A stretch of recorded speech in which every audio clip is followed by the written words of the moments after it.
So hey guys, welcome back to the channel. This is a story about what if Naruto has Quicksilver powers. Part 2. If you guys enjoy this what if, comment down below. And let me know before I start. Please do support for more awesome content. And leave a like and don't forget to subscribe to my channel. And also share this video with your friends. And check out the description. And check out my playlist. So let's start the video. Chapter 13 Chunin Selection Exam PT2. The teams that passed the first stage of the Chunin selection exams were all gathered in front of Training Ground 44. Most of the genin, including those from Konoha, starred in a mixture of surprise, awe, and fear. Surprise that Konoha had something like this, and that they had never heard about it. Awe at its sheer size. It had a radius of 10 kilometers or almost 6¼ miles with a big fence surrounding it. Fear was due to the vibe the place was giving off and the sounds coming from it. It definitely sounded like multiple large and potentially dangerous beasts were contained by the slightly rusted fence with warning signs featured on the heavily locked gates. What is that place? Tamura says. The fear in his voice thankfully went unnoticed as everyone was thinking pretty much along the same lines. Only his teammates really noticed, but let it go seeing as a little fear might be warranted. The increasing volume and diversity of the sounds coming from inside the fence made all the genin at least a little tense. This place is where the second exam will take place. Also known as the Forest of Death. Anko announces, getting their attention. The Forest of Death? Tamura questions out loud. Before anything more can be heard, Naruto noticed a box coming towards him. He had only met the kid once, but he could already tell who was underneath the poorly drawn disguise. It didn't help that they had already been there for a bit, and a long tan rock would not have suddenly appeared from out of nowhere, or the fact he had seen it move. Seems everyone else noticed, as well as the attention of everyone was now focused on Naruto and the box, as somehow everyone had gotten far behind him, even Fuki and Tamura. Naruto just stood looking at the box waiting for the kid to come out. Why me? He thought. Realizing the kid wasn't coming out any time soon, Naruto decided to call him out. Sarutobi-san, what are you doing? Naruto says. A few of the genin thought Naruto was an idiot for suggesting the Hokage would be hiding under a poorly constructed box following him. Of course no one would know other than his secretary that the Hokage was spying on the blonde in his office using the telescope technique. The moment he saw Konohamaru appear, he instantly cut the transmission. I should have expected that from the man I look up to. Good job detecting me, Konohamaru responds. No one in the clearing was impressed. Anyone would be able to see such a poorly constructed and executed disguise. That was when the box began to glow, forcing everyone to cover their eyes or look away before it exploded. Hey, you use too much gunpowder, complains a coughing Konohamaru. As the smoke clears, everyone sees there are actually 3 kids instead of one kneeling on the ground trying to recover. Who are your friends, Sarutobi-san? Naruto asked the recovering kids. The 3 kids quickly perked up, a little embarrassed as they quickly jumped up and did a weird introduction. The one who possesses the sex appeal of an adult, and the kunoichi from the senior group, Moegi, says the girl. She had orange hair tied with red rubber bands into 2 very large pigtails that went up at an angle and 2 red oval markings on her cheeks. She wore a red tank top over a pink t-shirt that was layered at the bottom, gray pants, and dark blue ninja sandals. The one who loves dividing numbers, Sudan, says the other boy. He looked fairly ordinary with short brown hair and dark eyes. He wore a blue zippered shirt, brown pants, and dark blue ninja sandals.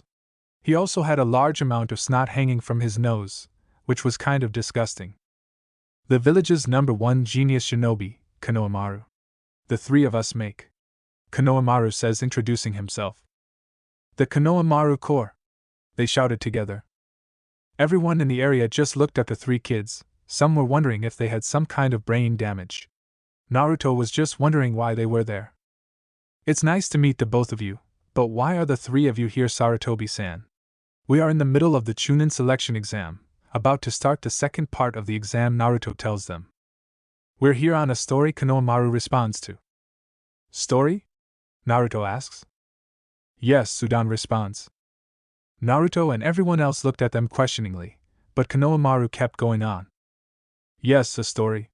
We were asked to do an exclusive story on the Chunin selection exam for our school newspaper, Konohamaru tells him.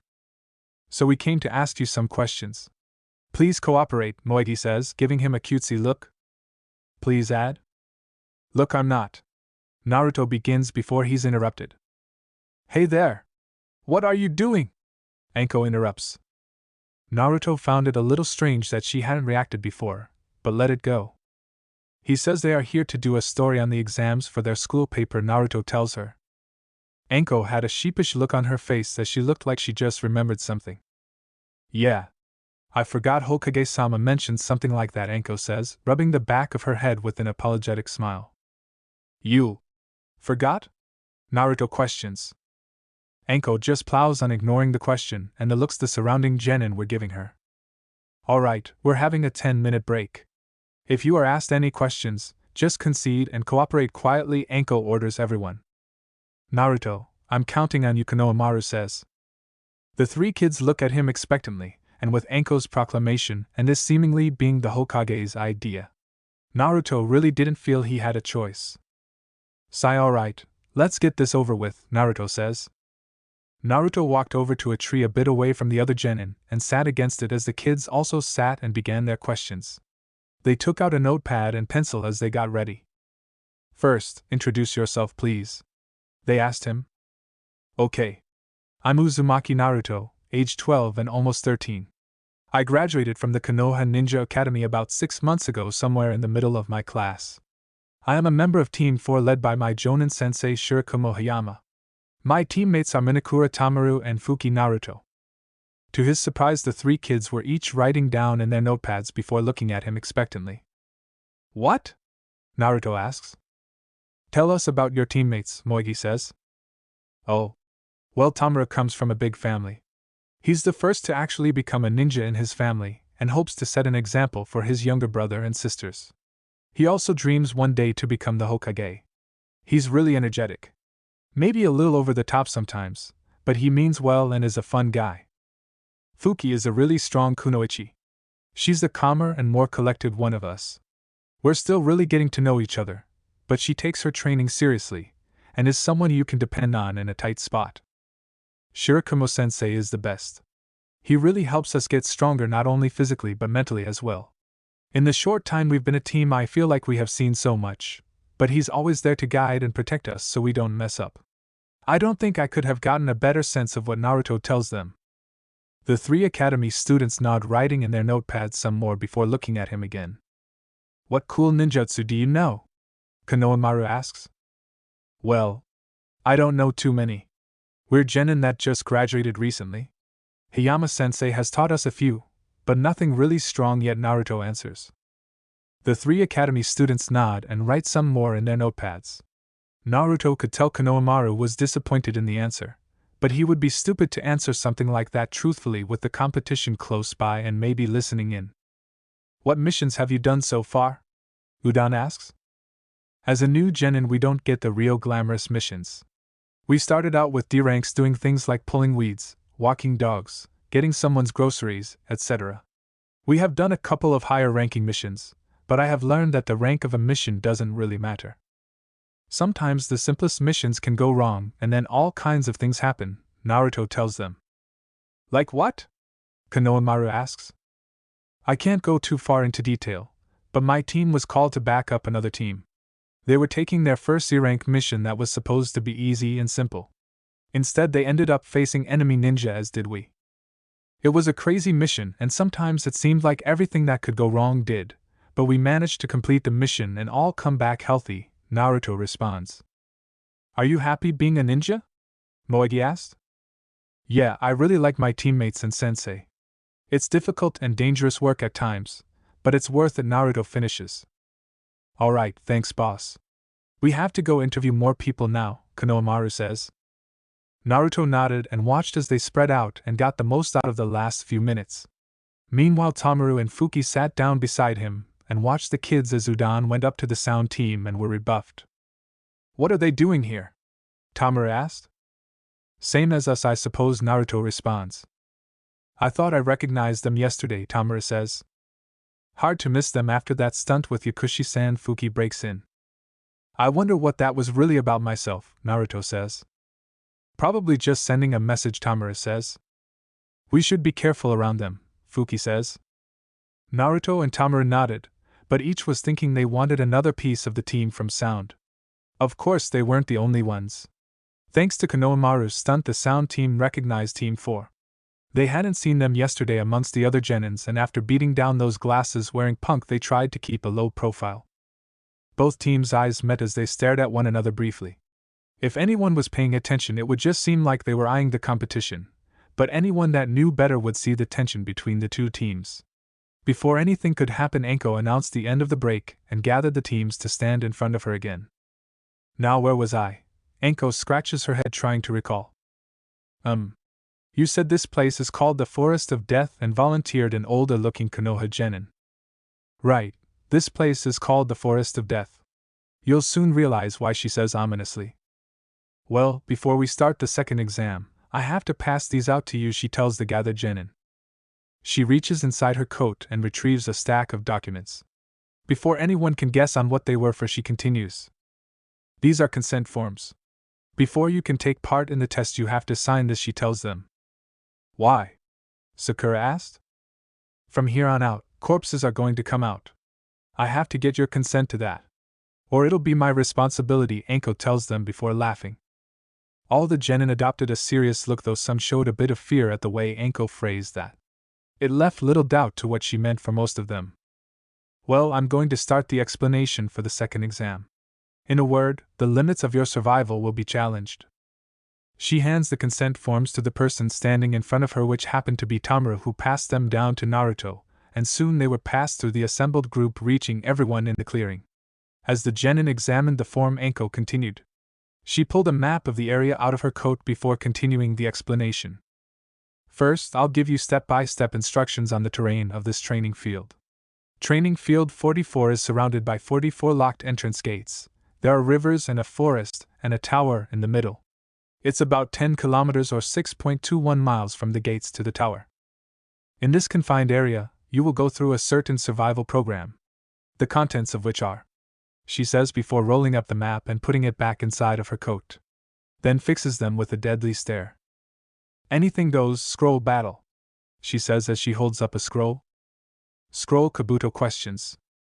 Yes, Anko says. She then pulls out another scroll. In her left is a white scroll with the symbol for heaven, and in her right a black scroll with the symbol for earth. I want you to fight for 2 scrolls, the heaven scroll and the earth scroll. She let that sink in before continuing. Altogether 22 teams got through the first test. Half of them. 11 teams get the heaven scroll, the other half get the earth scroll. I'll hand over 1 scroll to each team.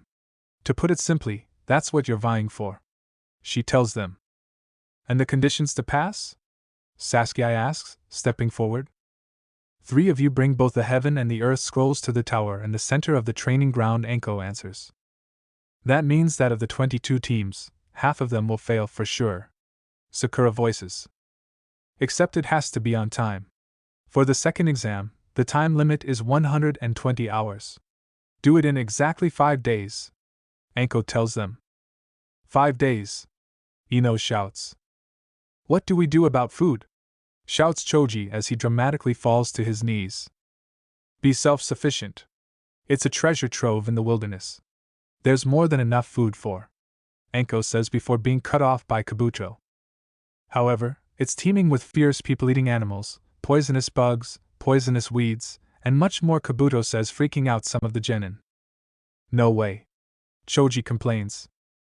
Fool, that's why it's called survival, Ino says, chastising her plump teammate. It'll be fine, Choji, there are animals you can catch and eat.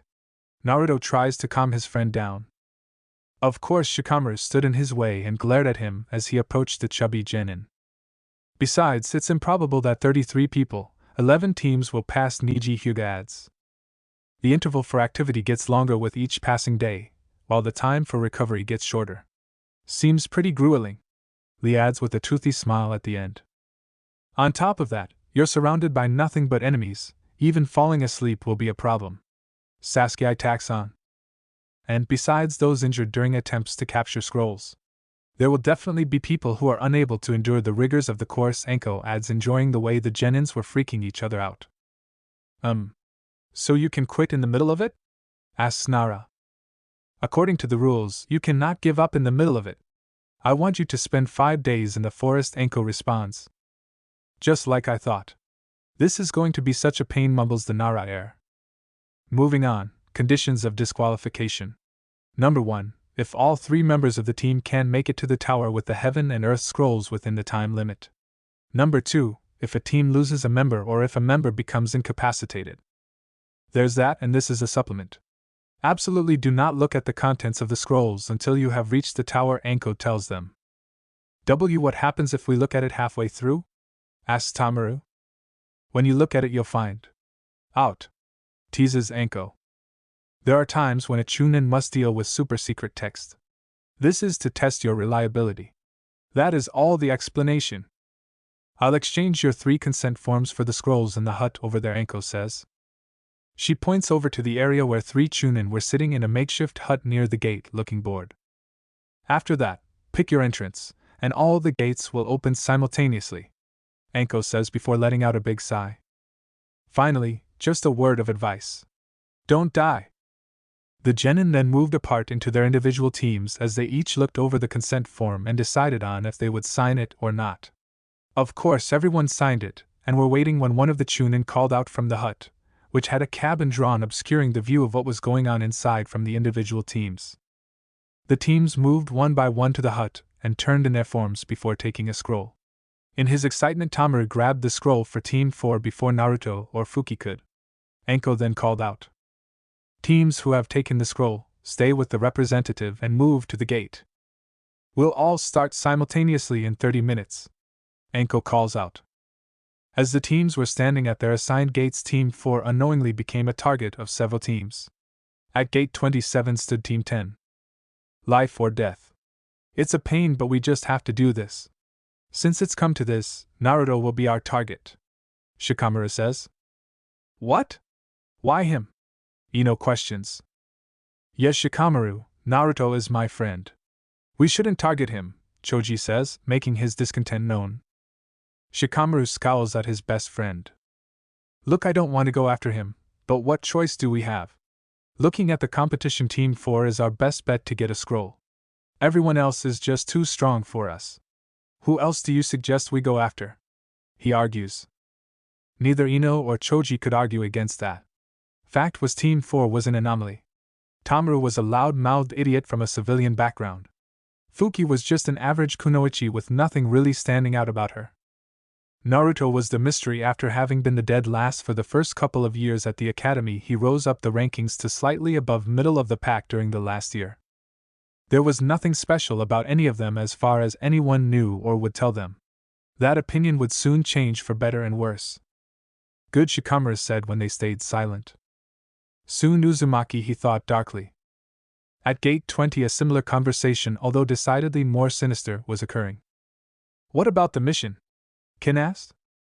We'll complete the mission like he wants, but first we deal with those punks that messed up our mission and caused us to lose his favor, Dosu responds. The sound team, when they returned, were not welcomed back easily. No, they faced Orochimaru's wrath before they underwent extreme training in preparation for their part in his plan. They never forgot the team from the Leaf and had searched for them when they first arrived, but weren't able to find them until the exam started.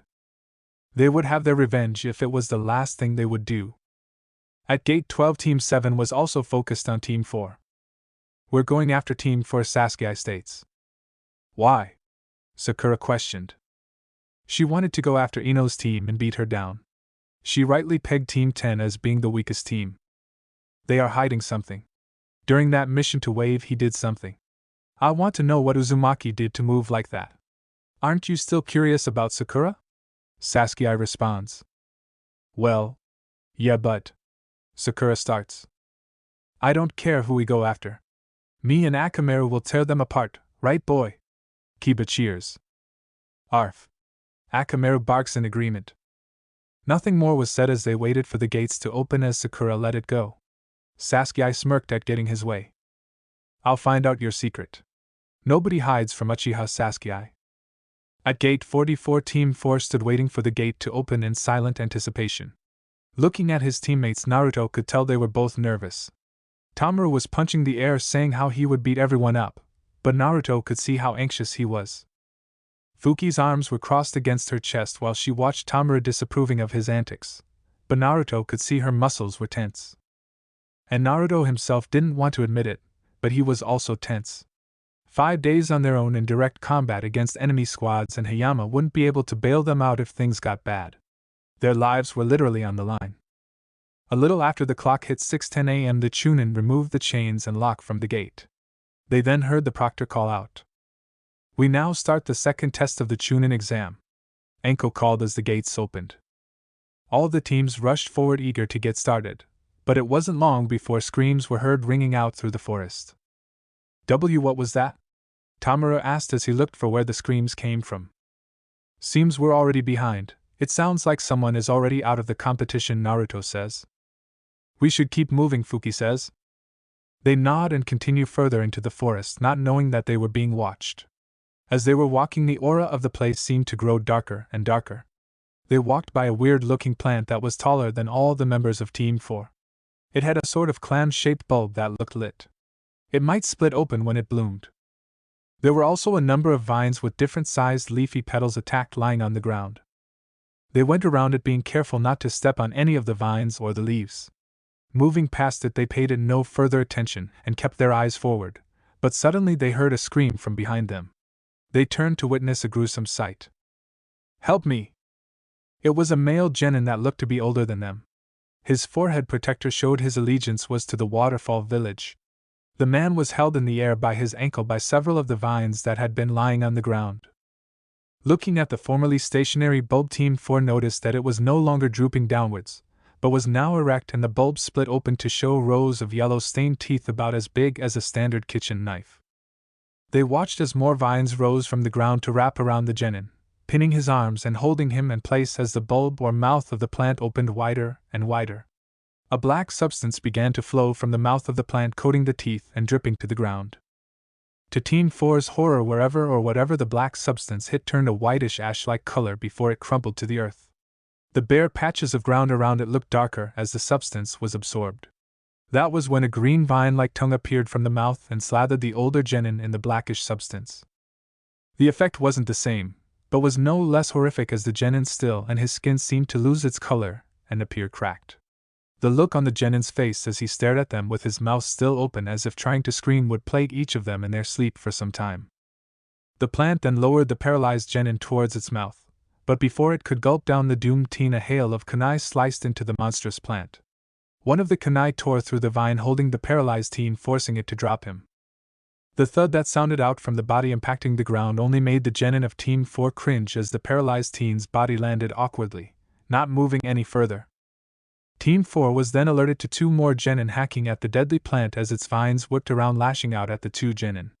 They didn't stop, however, as they kept slicing and hacking at the plant until the bulb was destroyed and the stem looked like nothing more than a blade of grass instead of the almost tree trunk-sized thing it had been. Covered in green, red, and black slime, the 2 waterfall genin turned towards Team 4 and advanced on them. This seemed to knock Team 4 out of whatever trance they had been in as they took a defensive stance to deal with the 2 enemy genin. The waterfall genin took 2 more steps towards Team 4 before they fell face first to the ground and then stopped moving. Team 4 held their positions, thinking it was a trap, for 10 minutes before Fuki dropped her stance and walked over to the downed team, careful not to get any of the black substance on her. "Fuki, what are you doing?" shouted Tamura hoarsely, trying to keep his voice low. Not that it mattered. Naruto was sure he was heard from some distance away, since the forest had grown quiet after the waterfall genin's savage retaliatory attack on the man-eating plant had stopped. "I'm going to see if they are still alive," Fuki hissed back. Naruto also moved forward cautiously. He went towards the body of the guy, and the plant almost turned into an afternoon snack. "And what are you doing?" Naruto Tamura says, turning to him.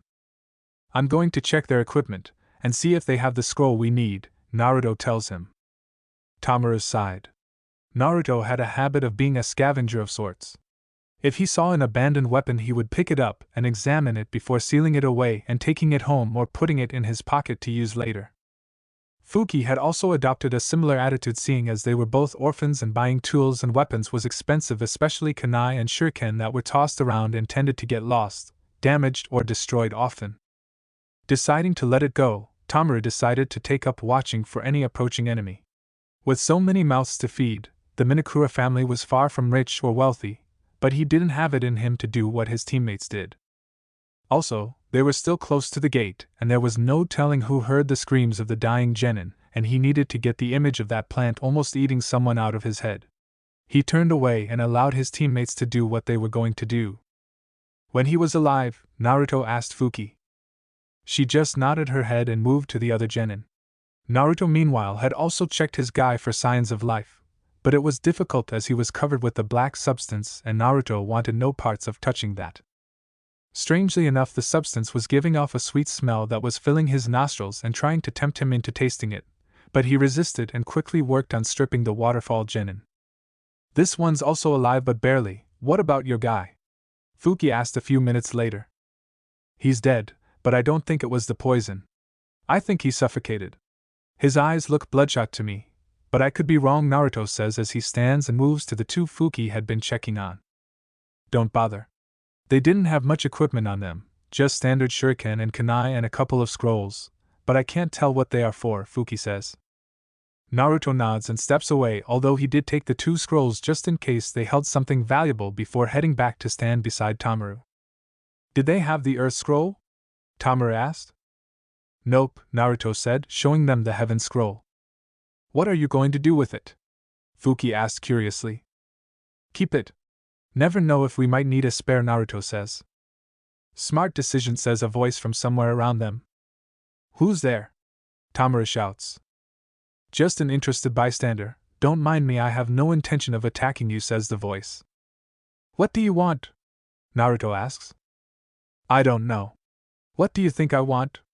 It asks. Come out and face us, shouted Tamaru.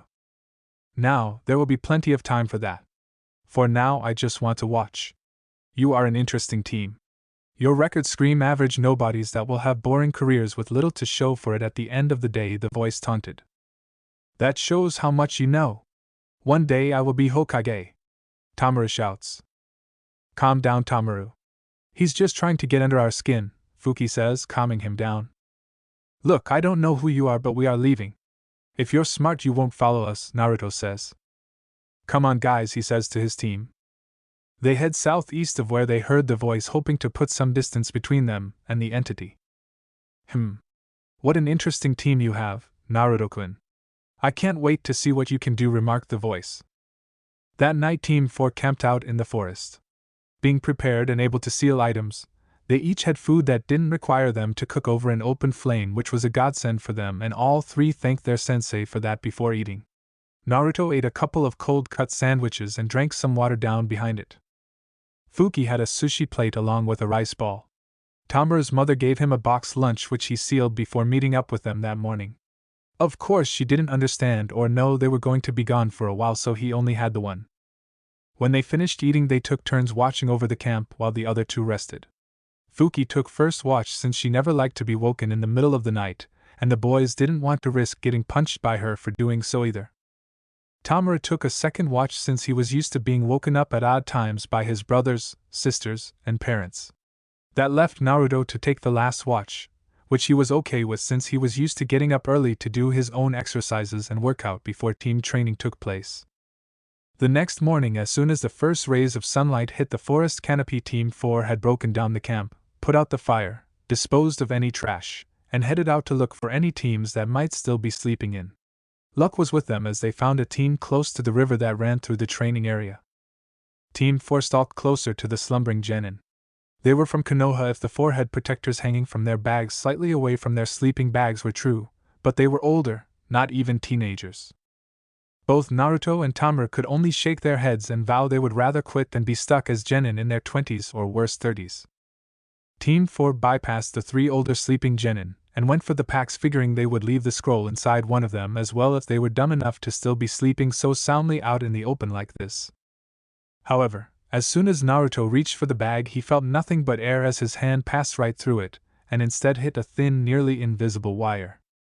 All of a sudden the clearing exploded with traps going off, though thankfully not literally, and the traps, while sufficient enough to be considered done by someone of a higher rank, were also still not sufficient enough to trap Naruto or Fuki. Naruto used a burst of chakra-enhanced speed to escape and Fuki used a. Tamaru on the other hand. Tamaru ducked as a wooden log almost beheaded him only to have to roll to the side as 10 shuriken flew at him. Then jumped as several kunai launched at his back only to be smacked to the side by a tree branch, and then fall into a deep mud pit. Fuki managed to avoid the shuriken and kunai not jumping like Tamaru, but instead sinking into the ground using the underground projection fish technique. She then used it to reach Tamaru and help him escape from the pit. While she was doing that, Naruto was facing down the 3 older genin who hopped down from the tree they were hiding in by himself. "This one's fast, ain't he?" Mori said, a 5'7" male with dark hair and eyes and gray camouflage ninja garb. "Sure is Hama, the 5'2" female with brown hair and dark eyes wearing green camouflage ninja garb. "Heh, it won't help him. Your outnumbered punk just handed over your scroll and we'll let you go hide with your team until the test is over," says a 5'11" male with dark hair and eyes wearing all black ninja gear. Naruto pays no mind to what they are saying and goes over the situation in his head. Tamaru's out and Fuki's probably helping him. I could use them and force them back, but Tamaru's better with wind than I am and I can't be sure I'll get them all. I could also use my, but that's also risky and I'd rather not use it against them unless things get really bad, he thought. Unfortunately, he was stopped from thinking anymore when one of the older genin attacked. Naruto moved to the side a few steps before jumping and twisting his body to deliver a kick to the attacking man's head. The older teen wasn't able to stop as he moved forward into the attack and then felt the attack hit squarely on his forehead protector. Naruto winced as his foot made contact with the metal, but the older genin was also affected as he was pushed backwards by the force of the kick and his own momentum, causing him to fall on his butt and slide back a few feet. "Ha! What's the matter with Daiki? Can't handle a fresh out of the academy twerp like him?" laughed at the other male of the team. "Shut up, Hama. It was just a lucky shot. He won't get me again until Daiki grows back." "Sure you will. How about we help you out and get this over with?" Hama responds. "I said shut up," Daiki yells. "I can handle him," he says more gruffly. Fine, but I won't save your sorry ass if he beats you up again," Hama retorts before sitting back with the girl of their group. Daiki doesn't respond, turning his attention fully on Naruto. "Let's see you do that again, brat," he says. Naruto pulls out 3 kunai and places the rings between his fingers and closes his fist, making it look like an animal's paw as he holds the arm out and slightly up while crouching down a little. The older genin just smirked before taking a kunai out himself, holding it in front of him. Neither genin moved as they stared at each other. Meanwhile, the other 2 older genin leaned back against a tree making snarky comments. "Look at him, what a show-off," scoffed at the male. "Which one?" Mori says. "TSCH, the idiot, of course. We both would have made Chunin a long time ago if we didn't get stuck with him on our team," Hama says rudely, not caring to keep his voice down. Naruto lost his concentration as he looked over the smirking older genin before having to move as Daiki took that moment to start his attack. Naruto swiped downwards as fast as he could to block the kunai aimed at his chest with the 3 kunai, and then pivoted to his left to avoid a punch to his face. The older genin used his bigger, more mature body to push Naruto back as Naruto dug into the earth a little, trying to hold his position. It was no use as Daiki had him on both size and strength and kept forcing him backwards. Seeing his position for what it was, he pressed forward as hard as he could before quickly moving backwards without turning around, making the older genin lose some of his advantage and giving him the time to disengage and retreat a little.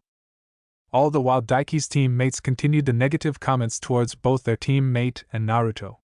They were so busy making fun of their fight they never felt the blow to the back of their heads as they slumped to the ground unconscious. Tamaru and Fuki smiled, giving each other thumbs up before tying up the 2 older genin. Daiki never seemed to notice that his teammates were knocked out and kept attacking Naruto, who now kept a little distance between him and the older genin. Whenever Daiki got too close, Naruto would lunge, striking with the 3 kunai in a punch-like manner meant to stab into the older genin. The attack was slapped away each time, but it forced Daiki to be more cautious in his approach, which is what Naruto wanted. Jumping back to create more room, Naruto threw the 3 kunai, forcing Daiki to move instead of trying to defect all of them. Naruto then went through the hand seal's dragon tiger hair and called out Suetun, Mizurappa, water release, wild water wave.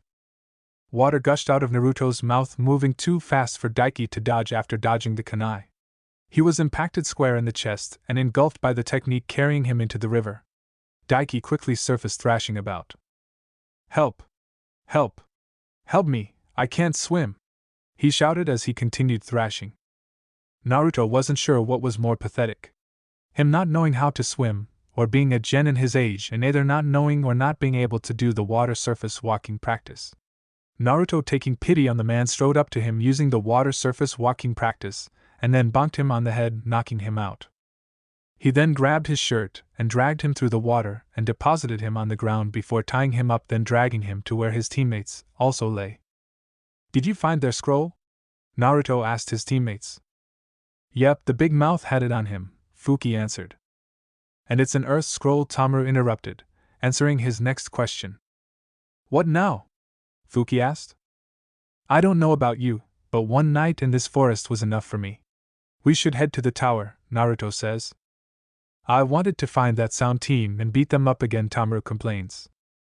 Maybe we'll run into them on our way to the tower, Naruto offered. Then let's get moving.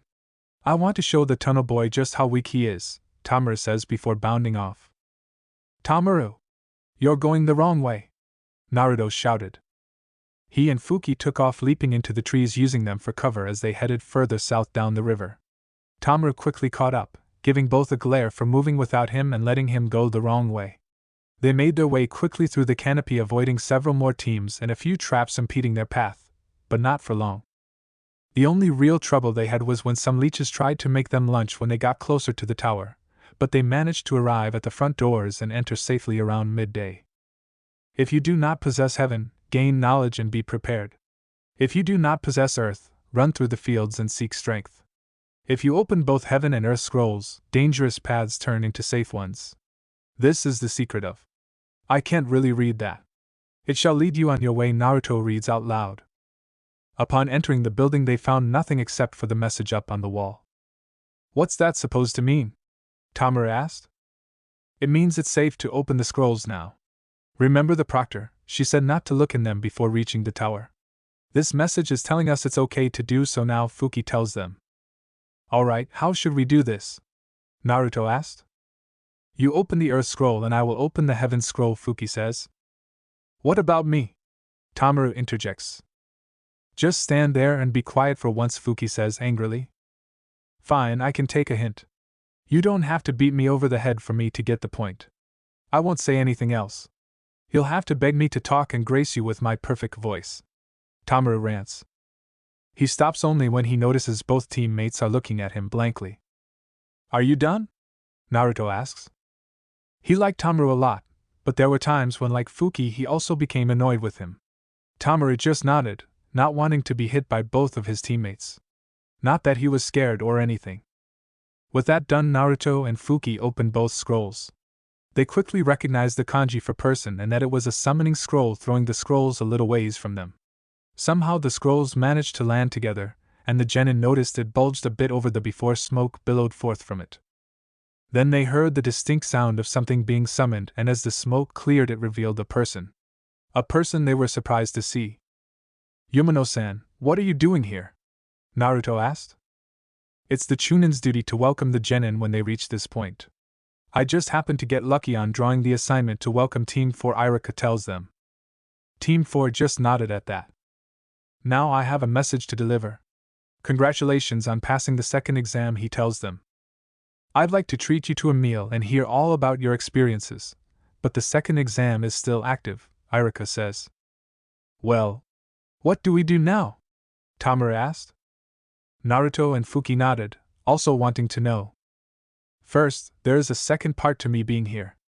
I am to further explain the message on the wall, Irika says. But Naruto already read it. Didn't it just mean to open up the scrolls? Tomaru asks, confused. Yes and no.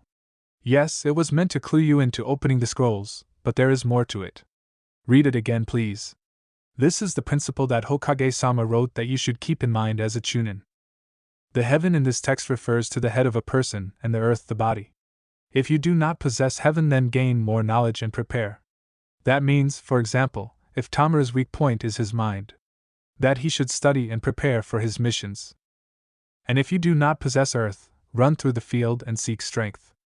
For example, if Naruto's weak point is his strength, he should train himself every day. That is what it means. And if you have both heaven and earth attributes, any dangerous missions will become safe. It can even become easy, the academy teacher tells them. For Naruto and Fuki, this just served to remind them of the man's lectures. They liked Iruka well enough, but his lessons were always dry and slanted towards the obvious. Of course, they couldn't help but giggle a little at Tamaru's expense, but Naruto stopped once the focus turned on him. There's something missing though, Naruto voices, pointing at an obscure letter. Yes, that letter symbolizes Chunin, Iruka answers, unrolling the earth scroll. The human letter that was in here goes there, he tells them before continuing. The survival mission you took part in tests the basic abilities of the examinees as a Chunin, and you guys completed it. A Chunin is a commander class and has duties to lead a team. Deeply inscribe into your hearts the importance of knowledge and strength in missions. Never forget that principle and move on to the next step. That's all I was ordered to tell you when Iruka finishes the lecture. Tamaru groaned. Iruka grimaced, but nodded. Yumino-san, we have an extra scroll. What do we do with it? Naruto asked. Hand it to me and I'll take care of it, Iruka answers. Naruto nods and Tamaru hands him the scroll he got at the beginning of the second phase. Sensei, what do we know? Fuki asked. There are rooms, showers, a mess hall, and a training ground throughout the tower. This place was used in previous wars as a staging area, so it's designed to keep and protect many ninja in a fair amount of comfort. Although the beds are a little hard and on the lumpy side. This place really hasn't gotten much use since the Third Shinobi World War, except for certain instances like this, he tells them. Are there any other teams here? Tamaru asked. Once he got over not finding the sound team, he really wanted to be first. Actually, you are the second team to arrive at the tower. I think I heard a genin team from Suna came in a few hours earlier, or maybe even yesterday at some point. If so, they probably broke the previous record, which you actually beat by half an hour, Iruka tells them. Damn it! I wanted to be first. Tamaru shouts in mock anger. The others just chuckle at him. Iruka soon left them to explore the tower and find something to keep themselves occupied. It wouldn't be until the next day that Team 4 would see their competition. Team 4 was taking advantage of the unoccupied training ground, doing the only thing they could that wouldn't tax their chakra reserves or exhaust them greatly. They were training in their chakra control by meditation like Hayam-sensei taught them.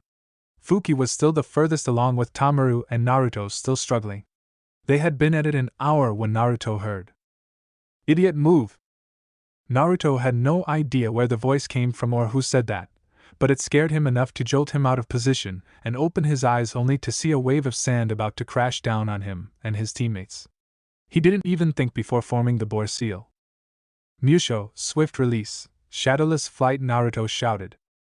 Everything seemed to come to a very slow crawl as Naruto ran, grabbing both his teammates and running to the entrance of the room where he saw a team from Suna. Placing his teammates down, he ran back to where the Suna team was and hit the red head, manipulating the sand in the back of the head. He came to a stop, his ending just as his fist connected. The red head was sent flying through the training ground, but was caught by his sand that had returned to him before he could hit the wall. Gaara! Screamed a blonde with 4 ponytails on her head. Who the hell are you? A guy wearing a black full bodysuit and face paint asks loudly.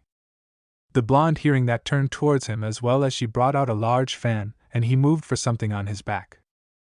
I should be asking you that. If you wanted to use the training ground, you could have asked and not tried to drown us to death with sand, Naruto shouts back. At this point, Tamaru and Fuki walked to stand beside Naruto, confused. What's going on? Tamaru voiced. When we were meditating, the red head over there tried to bury us in sand. If I hadn't woken up in time to see it, we'd probably be dead, Naruto tells them. Tamaru and Fuki narrowed their eyes as they both took defensive stances. Unfortunately, they hadn't brought their swords with them, but they did have their weapon holders, both drawing out a kunai ready to attack. Naruto was more focused on the red head as he seemed to be holding his head and not in pain from the blow he delivered. That's enough. At the shout, Team 4 and the 2 Sunanin looked to see the proctor of the first exam standing behind them. The redhead still seemed unfocused and looked to be muttering about something. You have completed the second phase of the exam, and therefore fighting is no longer allowed.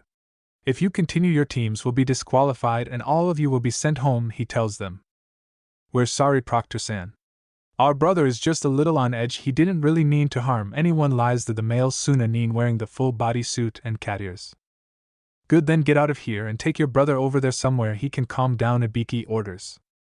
The Suna ninja both bow to the man and then carefully lead their brother away, but not before glaring at the Konoha team. And you three? Be careful, he says before vanishing. Team 4 nods, but looks back to where the Suna team left. Seems they would have to be more careful and stay on guard until they could leave the tower. Not feeling like training anymore, they decided to hit up the mess hall and see if they could get a meal before going back to their room. 2 days later, they were standing in a large room with a statue of 2 hands holding the ram hand seal. The room was full of genin.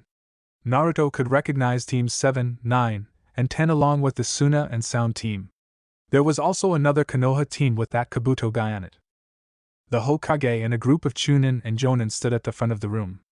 Naruto recognized a couple of the senseis, including Hayama, stood behind the Hokage. The proctors of the first 2 exams and some Chunin he recognized from the first exam stood in front to the sides of him in a slanted formation below the slightly elevated portion of the floor. The purple-haired examiner wearing a wireless microphone clipped onto her headband started off. First off, congratulations on finishing the second exam, Anko says. There were 66 test takers for the second exam.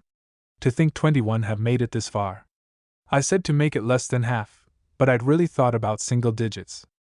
With that said, Anko and the other examiners moved back to stand directly beside the old Hokage along with the 7 team senseis. The genins began to talk amongst themselves a little. I'm hungry, complained Choji. There are still that many remaining? This is such a major pain, grumbled Shikamaru. Sasuke and the others have passed, too, Ino commented with hearts in her eyes gazing at the Uchiha heir. Of course. We went to all that trouble to save them. It'd be all for naught if they didn't pass, Shikamaru retorts. Seems like he made it here as well, he adds with a dark look. Ino and Choji wondered who he was talking about before looking to the side of Team 7 and recognizing Naruto. They didn't know what to make of this side of Shikamaru.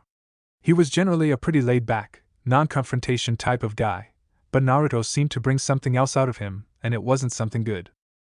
Of course, the genins weren't the only ones talking. Your team didn't do too bad. I guess they were lucky, but as long as my team is around, they can't go any higher. After all, whether you like it or not, ability talks at the next barrier. Well, adolescence can sometimes be bittersweet and can sometimes be harsh. Kakashi Guy tells his silver-haired rival. Did you say something? Kakashi responds casually. Oh my god! Guy freaks out. So that's Guy-sensei's eternal rival, eh? Guy-sensei totally loses visually. Thinks Guy's female genin team member Tenen. Guy-sensei is the hippest of all the teachers. He shines. Okay. Please watch Guy-sensei as I shine too. I won't lose again, Guy's virtual clone and genin team member Rock Lee thinks. Sure enough, the other outstanding candidates have gathered. Uchiha Sasuke, thinks Guy's other male genin team member Hyuga Niji. I'll get you back in my arms, Uchiha Sasuke. At any cost, thinks Zaku angrily. We haven't forgotten about you either, leaf trash. Thinks Dosu as he briefly looks Team 4's way. To think a mere 7 teams are left of the 22. Think Temari of Suna. Sure enough, Gaara is unhurt, thinks Suna Jonin Baki. I'll kill you, thought Gaara as he stared blankly at Team 4. Most of the Leaf Village rookies are here, comments Sakura. It seems like everyone is here to watch Naruto, comments. Yeah, I see Hokage-sama and Irika-sensei. And all the senseis are here. Tamaru responds. Teammates not here, Fuki says. I wonder what happened to them, Tamaru responds. Nothing good, I bet, Naruto says. To think this many are left. Moreover, of all those left, almost all are rookies. Seems my plan almost worked, but Team 8 was too fresh. The Kurama heir just couldn't keep up in the second phase. It is fortunate that their injuries were mostly minor, and they will train to improve upon their performance, thought Hiruzen as he glanced at the remaining senseis. Now then, we will now have the explanation of the third exam from Hokage-sama. If you will, Hokage-sama, Anko announces, ending all conversations. The Hokage slowly steps forward, moving to the front of the raised platform. Before the explanation of the third exam that we will start from now, I have just one thing that I want to tell everyone flat out. About the true purpose of these exams. Why do allied nations conduct the exams on a conjoint basis? Raising the levels of the shinobi and the friendship among allied nations. It won't be due to having the wrong idea of the true meaning of that statement. These exams are, so to speak, a microcosm of battle between allied nations. If we look back on history, the allied nations of today were once neighboring nations that continued to vie with each other and battle for power. In order to avoid a futile crushing of each other's military strength, those nations mutually selected a place to battle. And that was how the Chunin exams originally began. The Sandiame tells them. Why do we have to do this? We're not doing this to select Chunins? Naruto questions. There is no question that these exams are to select shinobi worthy of becoming Chunin. But on the other hand, these exams also provide a venue for shinobi who carry their nation's pride on their backs to fight for their lives. Many feudal lords and those of prominence from many nations who request shinobi for work are invited to this third exam as guests. And the feudal lords and the head ninja of these nations will watch your battles. If the gap in national power becomes unbridgeable, the strong nations are inundated with job requests. The requests of nations deemed weak, on the other hand, decline. And therewith, we can exert pressure upon each neighboring nation. That is to say, just how much military strength our nation is developing and has the old Hokage lectures. Even so, why is it necessary for us to fight for our lives? Questioned Inuzuka Kiba loudly. The nation's strength is the village's strength. The village's strength is the shinobi's strength. And the true strength of the shinobi is created only in a fight for one's life. This exam is a place to see the strength of a shinobi's home country, and a place to display this as well. It is because it's an exam where you truly fight for your life that this has meaning. It's for this very reason that your forerunners fought in this exam, a dream worth striving for, the Hokage tells them. Then why use the expression friendship? Questions Tenten heatedly. I said it at the start, didn't I? That it won't do for you to have the wrong idea of the meaning. It's a custom where balance is persevered by fighting and removing life. This is the friendship of the shinobi world. This is a fight for life with the pride of the village, and one's own dream on the line, the Hokage explains equally heatedly in his response. I'm convinced, Tamura says with a big grin. Anything is fine, just tell us the content of that fight for life, Tesgara says angrily as he was ready to kill. Very well, now then, this is where I'd like to explain the third exam. But actually, the old Hokage starts before coughing. Soon another shinobi dropped down from above, kneeling to the old Hokage. Hokage-sama, please allow me, Gecko Hate, who was given the task of judge, to speak first, the shinobi says. I'll leave it to you then, the Hokage says. Thank you, he says before standing and turning his head to address the genin contingent. Nice to meet you, everyone. There's something. I'd like you all to do it. Before the third exam, Hate says. The genin is forced to wait, while he coughs and gains control of himself before fully turning around to face them. And that is a preliminary to the third exam, with participation in the main battle on the line, he tells them. Preliminary? What do you mean? Preliminary? Shouted Shikamaru. This was the angriest Choji or Ino had ever seen him, not to mention the most animated he had ever been. Needless to say, he wasn't the only one. Sensei, I don't understand the point of that preliminary. Why aren't we doing the next exam with the remaining test takers? Sakura questions. This time around, perhaps because the first and second exams were easy, there are a few too many people left, you see. In accordance with the rules of the Chunin exams, a preliminary will be held in order to reduce the number advancing, he tells them. And in no way, Sakura responds. As Hokage-sama said before, many guests will be coming to the third exam. So we can't have long pointless matches and our time is limited as well. Therefore, those of you not in top physical condition. He starts. Who is he to talk to, thought Tamaru. He doesn't look to be in top physical condition himself, most thought. Those of you who wish to drop out, please speak up now. The preliminary will begin immediately, so. Hate says. Immediately, you say? Shouts Kiba. But we finally made it through the second exam, complained Ino. This is a pain. Voices Shikamaru. Huh! What about our meal? Whined Choji. Others were mentally preparing themselves for battle while others were excited about getting to fight. And oh, I forgot to mention this, but it will be individual battles from now on. It is your decision, so feel free to raise your hands and drop out, he says. Who would quit now, thought most of the genin.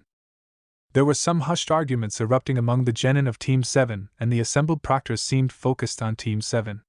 Not that Naruto knew what it was about, but before it could go further someone raised their hands. What? The Kiba mumbles. Well, the Hokage comments. Even the Haruno girl about to raise her hand stopped in shock at the silver-haired genin raising of his hand. Excuse me? I'll quit, says the teen. All of the genin stared in shock at him leaving after already going through so much to get here. Let's see. You're Kushi Kabuto of the Leaf Village, correct? Hate asks after looking through some papers on a clipboard. Kabuto nodded. Then, you may step back, and Hate dismisses him. As he walks out, the Hokage and proctors discuss him. I have seen that face a few times. As I recall, I think he dropped out of the main battle before, as well as the Hokage comments. What in the world is he thinking? He questions. Anko Ibiki barks. Yes, Anko acknowledges before flipping through the documents she had as well on a clipboard. Yakushi Kabuto. According to the data, he has failed 6 straight times, Anko informs them. What about his background? The Hokage asks. From his time at the academy, he was a student who did not really stand out, and his grades were ordinary. He finally passed the graduation exam on his 3rd try. After that, as for the missions he's carried out, 2 C ranks and 14 D ranks. It's not a battle record to write home about. However, Anko says. However? The Hokage questions. It's about before the academy, Anko says. Prompts the Hokage. Do you remember the story? About the one boy brought back from the Kikyo Pass battle? Anko asks. I remember. As I recall, I heard an enemy boy survivor at the battlefield was taken back by a jonin from the medical unit. So he's that boy. The Hokage says. He gives Anko a nod and she disappears, knowing what to do. Once Kabuto leaves, the proctor coughs before asking again. Now then, there are no others who will quit? Hate asks. After a few minutes and more arguing from Team 7, he begins again. Now then, we will begin the preliminaries. The preliminaries to come are to be one-on-one individual battles. In other words, actual battle format. There are now exactly 20 people, so we will conduct 10 battles. The winners will be able to advance to the 3rd exam. There are no rules at all. You will fight until someone dies, collapses, or admits defeat. And please admit defeat right away if you don't want to die. However, in case I judge that a match is over, I don't want to needlessly increase dead bodies, so I will intervene and stop the match or something to that effect. What holds the key to your destinies is. He stops the explanation and gives a nod to Anko, who had returned. Open it, she orders over her microphone. Slowly, a panel on the wall to the left slightly above the statue opens up, revealing a large black screen. The names of 2 foes will be randomly selected and displayed on this electronic scoreboard. Now then, let's get right down to it and announce the 2 names for the first battle, Hate says. Names start running through as they cycle, and the genins wait anxiously before it reveals the first 2 fighters' names. Now then, the 2 displayed on the scoreboard, come forward, Hate commands. Kankuro's only response was a cocksure grin. Tamaru's response was to hoop and holler, which only increased the smirk the Suna teen sported. Yeah, I get to go first. I'm totally going to beat cat ears over there, Tamaru shouted excitedly. The other contestants looked at him in annoyance, already dismissing him along with Kankuro as just being some lucky punk kid that was in over his head. For the first battle, Minakura, Tamaru, and Kankuro have been selected. No objections, right? Hate says. No way, Tamaru shouts. Kankuro just shook his head, still smirking at his apparent easy draw. Now then, we will begin the first battle. Everyone other than the 2 foes, please move to the upper area, Hate directs. Good luck, Tamaru, Naruto says. Fuki gave him a nod before following Naruto and the rest of the genin teams, including their senseis, to the balconies overlooking the arena floor. Hayama gave Tamaru one last bit of advice before following his other 2 genin. All the Konoha teams seemed to gather on one side while the foreign teams went up to the adjacent balcony. Team 4 ended up standing between Team 10 and Team 7. Naruto felt like a number of eyes were also looking at him as he focused on his teammate. When everything settled down, the proctor got to work. "Now then, please begin," Hayate says at the beginning of the match. Chapter 14, Prelims. "Now then, please begin," Hayate says before leaving the arena floor. "I'll bring this to an end," quickly Kankuro asserts. He removes the large bundle from his back as it slams down against the concrete floor of the arena, making a heavy thud sound. "Kagutsu no Jutsu, puppet technique," Kankuro calls out. He then rips the cloth off of the bundle, revealing a puppet. It resembled a human but had 3 eyes, 4 arms, jagged teeth, and spiky brown hair. It also had a tattered dark cloak covering most of its torso. It was hanging on the Suna puppeteer and making some eerie mechanical-like sounds. Tamaru took out a scroll from his pocket and unraveled it to show the kanji for sword as he poured chakra into it. A puffing sound was heard before the smoke cleared, showing Tamaru handling a wakizashi. The blade was close to 24 inches in length or 60 centimeters with an all-black plain tsuba that had the hole punched close to the guard of the sword and a plain grip. The only thing decorative about the sword was the scabbard, which was made of a dark wood and held the kanji for wind largely embossed in black on both sides. Unsheathing the sword, he held it at an angle towards Kankuro and took a few swings before lowering his body slightly into his stance. Up in the stands, the waiting participants commented amongst themselves. "What is that idiot doing now? I bet he doesn't even know how to use that sword," Ino exclaims. "I wouldn't be so quick to dismiss him," Naruto says, gaining the attention of those around him. "Why not?" Sakura asked bluntly.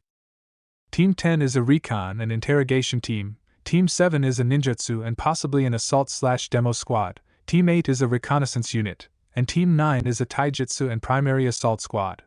Team 4's focus, believe it or not, is assault/demolition. Sensei is one of the strongest users in the village after Hayate-senpai and his fiancée. So few ninja dedicate themselves to the art of or even use a sword, believing it to be a weak art better used by samurai and civilians. Sensei wants to change that and show that it is a legitimate shinobi art worth studying. As a team, we practice every day. Of the 3 of us, Tamaru is the one who has taken to Sensei's lessons the best," Naruto answers. The sensei looked at the blonde teen, impressed by his words, none more so than Hayama, as he puffed out his chest a little. He really was glad he decided to take a team this year.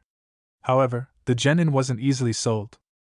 "Still, Tamaru might be better than you, but he's nothing compared with someone like Sasuke," Ikonino retorted. Naruto didn't bother to reply and instead focused back on the arena floor. "Not going to say anything. My name is Minakura Tamaru, a member of Konoha's Genin Squad 4. Surrender now and I won't destroy your little doll," Tamaru taunts with a smirk. "Grr, you little punk, this isn't some doll. This is a crow created by Sasori of the Red Sand and S-ranked ninja passed on to me. I'll show you just how deadly crow is when I wipe that smirk off your face when Kankuro returns." Tamaru had to jump back as Crow flew at him fast with what looked to be a punch, but the hand flipped up at the last second, revealing a hidden blade. The blade skidded off the concrete floor, digging a very shallow trench and creating an awful racket as it continued its chattering. In retaliation, Tamaru turned and then spun, bringing his sword around fast to slice the puppet in half, but only met with air before he slid to the side as the puppet's other arm tried to jam another hidden blade into his thigh. Lunging forward, he moved to stab the puppet, only for it to swipe at him with blades on both its wrists, forcing him back. Tamaru jumped back to create some distance, but before he could think about his next move, the puppet raised its arm and fired a smoke bomb at him that detonated, obscuring the floor and the fight. Up on the balcony with the waiting genin, they all watched the fight unfold. A few watched with disinterest, not really caring about any fight but their own. Others were intrigued by the Suna genin's use of puppets, having limited or no previous knowledge of the art. Puppeteering was pretty much exclusive to Suna, although some of the concepts had been adapted for other uses, and therefore even an ally like Konoha had limited to no knowledge of it. Even at the academy level, they had merely glossed over the increasingly obscure art, as it was even becoming a rarity in Sauna for someone to choose to be a puppeteer. "He's done for. He can't even hit that Suna kid," commented Ino. "Just wait. We haven't practiced long enough to learn some of the stronger sword techniques," But there is one Tamura knows very well that will shake things up, Naruto says, causing everyone to focus harder on the match below. Tamura gathered his chakra and remembered the elemental training he had done so far. He and Naruto were still perfecting the second level of wind nature transformation training, but he had made significant progress, focusing his chakra into his blade and raising it high above his head. Gripping the sword with both hands and maintaining the flow of his chakra, Tamura breathed in deeply before exhaling and bringing the blade down quickly in a slashing motion. The result was the chakra coating the blade, cutting through the cloud of smoke and slicing clean through Kankuro's puppet, and nearly cutting off the arm he was using to control it before he jumped away in surprise as Crow fell apart, but this time not in any way Kankuro would be able to control. Not wasting a second, Tamura closed the distance between him and the puppet user and hit him with his sheath before bringing the butt of his sword down on the back of Kankuro's head. "Winner Minakura," Tamura Hate announces after checking Kankuro. The medics quickly came out and took the unconscious Tsunagenin somewhere he could rest and recover. Tamura meanwhile bound up the stairs to join his teammates with a big grin on his face. He had done it, and was one step closer to becoming a Chunin and then Hokage. "Congratulations, Tamura," his sensei says, giving him a smile. "Ya way to go, Tamura. You totally showed a pajama boy who's the boss," Naruto comments on. "Great job," Fuki says simply. "I was great, wasn't I?" Tamura boasts with a goofy grin. Meanwhile, the other teams regarded Team 4 with closer scrutiny. None of the other senseis could believe that a genin barely a few months removed from the academy could do such an advanced move as the one he pulled off. Chakra flow techniques were something generally learned by Jonin or experienced Chunin. They were all anxious to see the rest of the team in action. For the other Konoha genin, the reaction was more of shock. When did that idiot get so strong, was the general thought.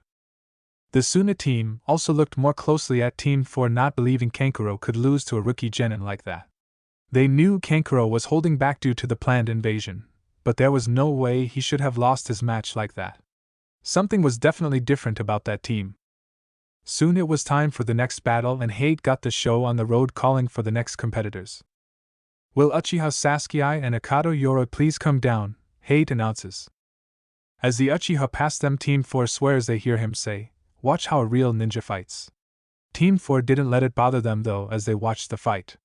The fight wasn't much of one in Naruto's opinion, but something seemed off with the Uchiha. At one point in the match he was exuding a strange dark chakra that felt positively evil. In the end the Uchiha won, but was quickly taken away by Hataki-san before anyone could ask him about it. After both combatants were off the field, the names were cycled again before revealing the next match. "Will Tsuchi-kin and Yamanaka Ino please come down?" Naruto watched the Yamanaka girl saunter down towards her opponent.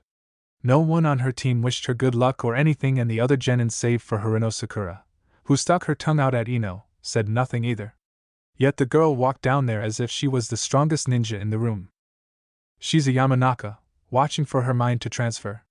We wouldn't want you to be caught with the same technique twice," Dosa tells her before she heads down the steps.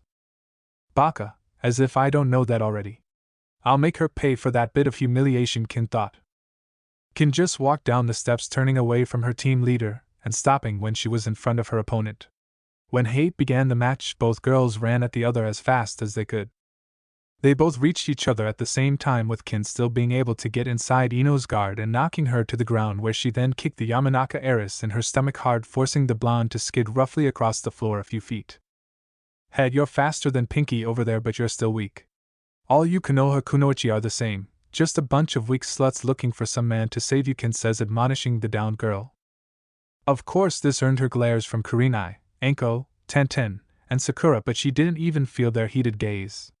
Ino struggled to stand up, but was immediately kicked in the stomach once again by Kin and then hit in the back of her head, knocking her out quickly. Kin had learned her lesson from the incident with Team 7 in the forest, and wasn't about to lose and face their sensei's wrath. So shocked, Tsuchi-kin Hate called as medics came and took away the downed Yamanaka. Sakura watched as her friend was carted away, feeling a little worried for her. They had been able to reconnect a little in the forest as Ino helped her with her hair. She still wanted to fight her former best friend fair and square to show she wasn't the same little girl anymore, but that could wait. She just hoped she was okay. Everyone focused back on the board as the remaining names were cycled. The next match was Hyuga Niji vs Tsurugi Misumi. The beauty yet fierceness of the gentle fist was put on display as Niji quickly dispatched Mizumi with little effort. Mizumi's ability to soften his body with chakra was eliminated by Niji's precise strikes. The loud screams of pain Mizumi unleashed from a few simple touches told the remaining genin all they needed to know about Niji. They were all wary of perhaps fighting him in the finals, although a few looked forward to the challenge. The names were cycled again, revealing the next match. It turned out to be surprisingly one-sided. Suna Kunoichi Temari faced off against Team Guy Kunoichi Tenten. Tenten showcased some nice skills that involved sealing and weapons along with being very fast in Naruto's opinion. Unfortunately, Temari's wind rendered all of Tenten's attacks useless, and the match was ended painfully by Suna Kunoichi. The next fight was between Inuzuka Kiba and Akimichi Choji. It was a decent fight as both were strong fighters.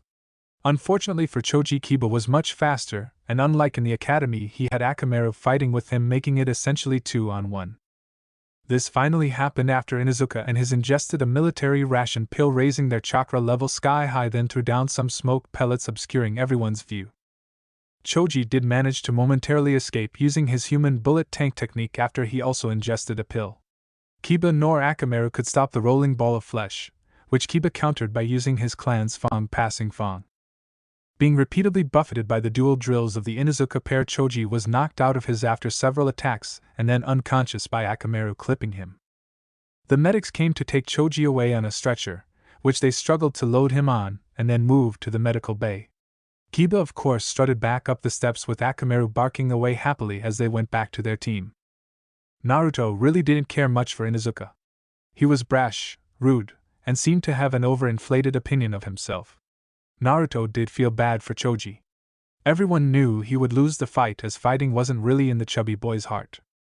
Naruto decided he would take the Akimichi out for barbecue sometime when this was all over, not knowing that his friend Sensei was planning to do the same, feeling bad that he had goaded the boy using food. With Choji and Kiba off the floor, the board began to spin again. The remaining contestants were staring at the board anxiously for different reasons.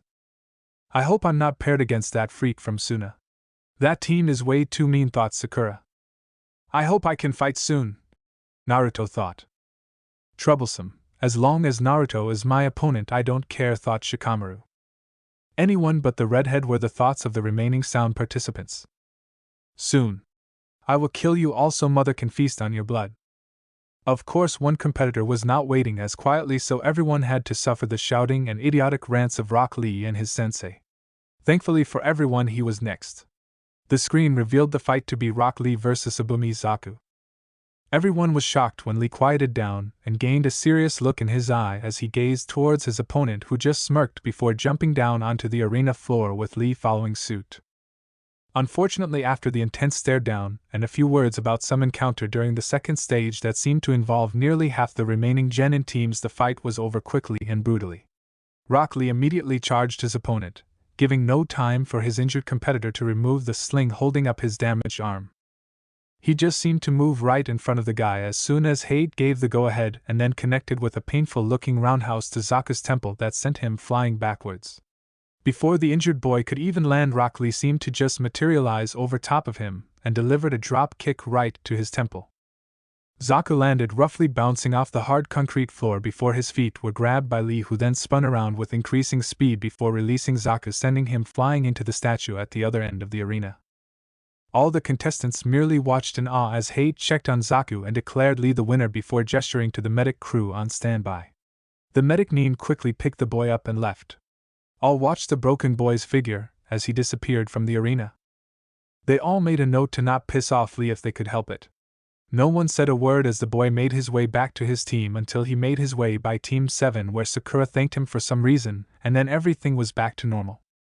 As the boy happily declared his love for the blushing preteen and skipped back to his sensei, where he was further congratulated, everyone else just shook their heads and tried their best to ignore them.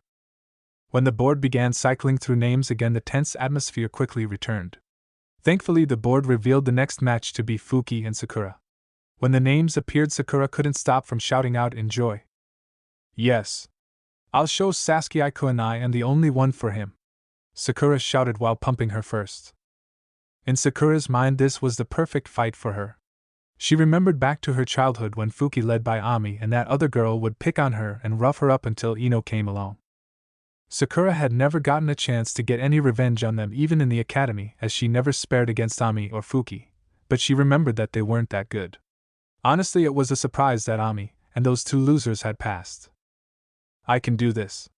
I can beat her, Sakura chanted in her mind. Making their way down to the arena, Fuki didn't even give the pink-haired girl a glance as she continued forward, only stopping to look at her opponent when she stood across from her in front of the proctor. Sakura, for her part, tried to glare at her opponent the whole way down, her anger increasing as it seemed Fuki wasn't even paying her any attention. This won't be like when we were kids, Sakura shouted as she clenched her fists. I will defeat you and repay you for everything you put me through, the pink-haired genin continued. As soon as Hate gave the go-ahead, Sakura ran at full speed towards Fuki and threw a roundhouse kick at her. Fuki, instead of dodging, simply caught the kick, firmly gripping Sakura's calf muscle before squeezing hard, causing the pink-haired kunoichi to scream in pain and kick out her other leg to kick Fuki away. Instead of letting go, Fuki caught the other leg and then lifted the still screaming kunoichi in the air before slamming her hard on the floor of the arena. Luckily for Sakura, her back hit the hard floor just before her head did, allowing her to stave off a concussion and to stay in the fight. Knowing she couldn't do anything to shake the girl off her, as Fuki still held her grip and was preparing to lift the pink-haired kunoichi for another slam. I can't. I won't lose. Not like this, Sakura thought. Willing herself to move, Sakura reached for a hidden kunai and, grasping it as firmly as she could, threw it up at Fuki. Fuki saw it coming in time to jump away, giving Sakura the time to scramble up to her feet and move away to give herself some space. I won't lose. Not to you, Sakura shouted. Sakura took off, running towards Fuki again as she went through hand seals quickly. Fuki recognized what she was using and almost scoffed as two clones came into view running beside Sakura. Fuki saw through what Sakura was doing easily as the girl tried to confuse her by running in a strange pattern using the clones to mask her approach. Unfortunately for Sakura, Fuki could easily solve the problem. Earth release. Earth-shaking palm technique, Fuki called out as she slapped the ground.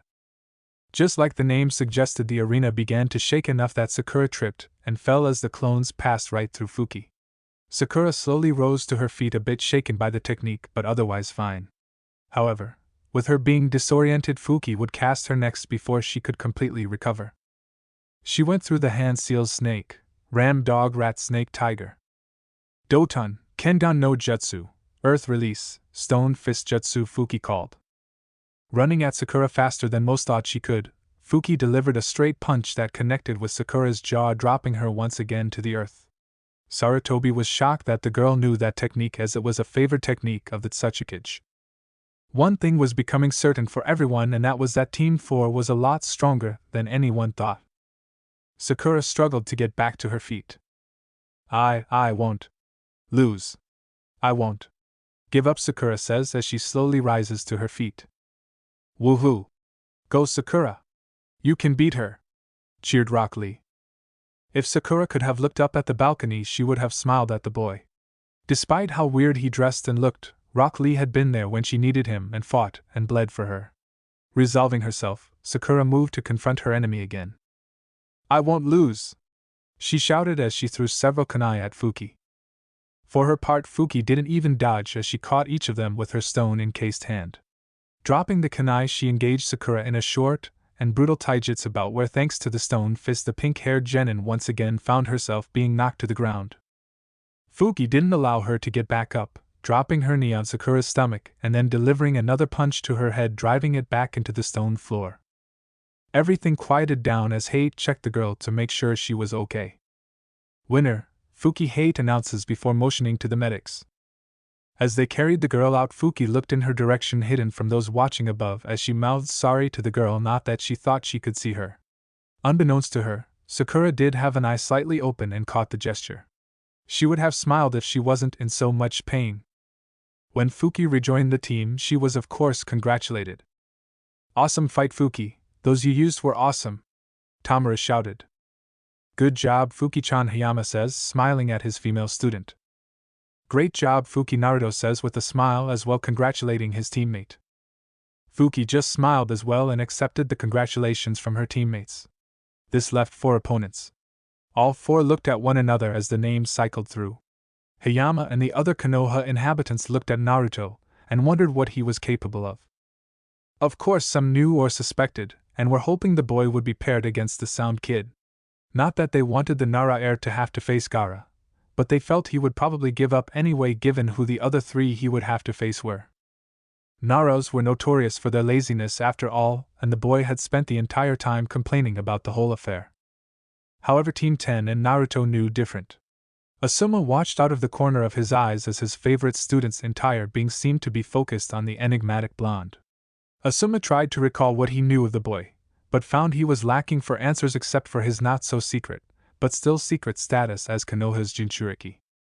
For Shikamaru, this whole thing had been one big pain. If it wasn't for Ino, he and Choji never would have gotten involved. First it was that lame test, then it was that stupidly dangerous forest. He hadn't been able to sleep more than a few hours at any one time during the second stage of the exam, and he had passed cranky days ago. The only thing keeping him from unleashing his anger on everyone was that it would be too troublesome to do so, but now. The board stopped flipping through names to reveal Uzumaki Naruto versus Nara Shikamaru. Hayama stopped Naruto before he could depart. Watch the shadows of Naruto, and you should be fine, Hayama instructs. Naruto nods and heads down, but not before smiling and giving a small wave as his teammates wished him good luck. Naruto looked for his opponent too, finding him standing lazily at the steps like he was waiting on him. When Naruto reached the stairs, Nara moved in step with him until they were both standing in front of Hate. Then Nara just stopped closer to the steps, so Naruto continued to the other side of the proctor unfazed. Both boys stared at one another as Hate looked at both before giving the signal to start and jumping away. For a minute nothing seemed to be happening as either boy made a move. However, to those above they could see a thin tendril of Shikamaru's shadow slowly stretching across the floor to reach the Uzumaki. Why isn't Naruto moving? Doesn't he see that shadow? Tamura questions. Fuki and Hayama though continued to focus on the match, ignoring the question. They and everyone else watched as just before the shadow could latch onto his, Naruto took several quick steps backward. The shadow followed and he took several more steps back, successfully evading the slower moving tendril. Now knowing that his technique was spotted, Shikamaru ditched all stealth as his shadow widened and moved to capture the Uzumaki, but Naruto just took several quick hops backwards, thus forcing the shadow to come to a stop as it reached its maximum length. I didn't think you would notice in time, Shikamaru says in a casual tone. We're fighting on a perfectly flat lit stage. You are going to have to be a little cleverer if you plan to win, Naruto taunts. I will defeat you, Uzumaki. I don't think so, Naruto says before throwing down a smoke bomb. Shika didn't have a chance to respond before 3 more smoke bombs went off around the arena, almost simultaneously obscuring the whole floor from view. Soon several clanging sounds, ripping sounds, sound of pain, and more tearing sounds were heard. When the smoke dissipated, there stood Shikamaru and Naruto in the same places they were before the smoke screen enveloped the floor. The only difference was that Shikamaru had several cuts, one on his cheek, another on the outside of his left pants leg, and one near the wrist of his right arm. Naruto didn't come out completely unscathed as he had a couple of rips and tears on his clothing, but no visible marks on his skin. I didn't think a lazy bum like you would be able to keep up like that, Naruto says. I may be lazy, but... But what? Naruto asked after several seconds of silence. It's too troublesome to say, Shikamaru responded.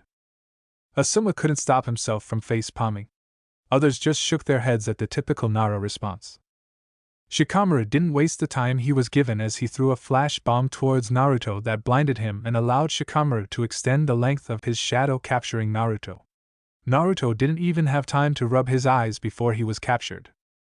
The unusual speed was partly due to the shadow already being out and extended to reach Naruto, and the fact Shikamaru dumped more of his chakra than usual in the technique, which left him feeling a little winded. Feeling secure that Naruto was caught and wouldn't be able to escape easily, Shikamaru took a few seconds to gather himself. It was a few seconds too long, as Naruto also gathered himself, namely his chakra internally. He began to move his hands slowly, fighting Shikamaru's. Shikamaru had been caught off guard by the resistance Naruto put up, as no one his age had been able to fight off his shadow possession technique.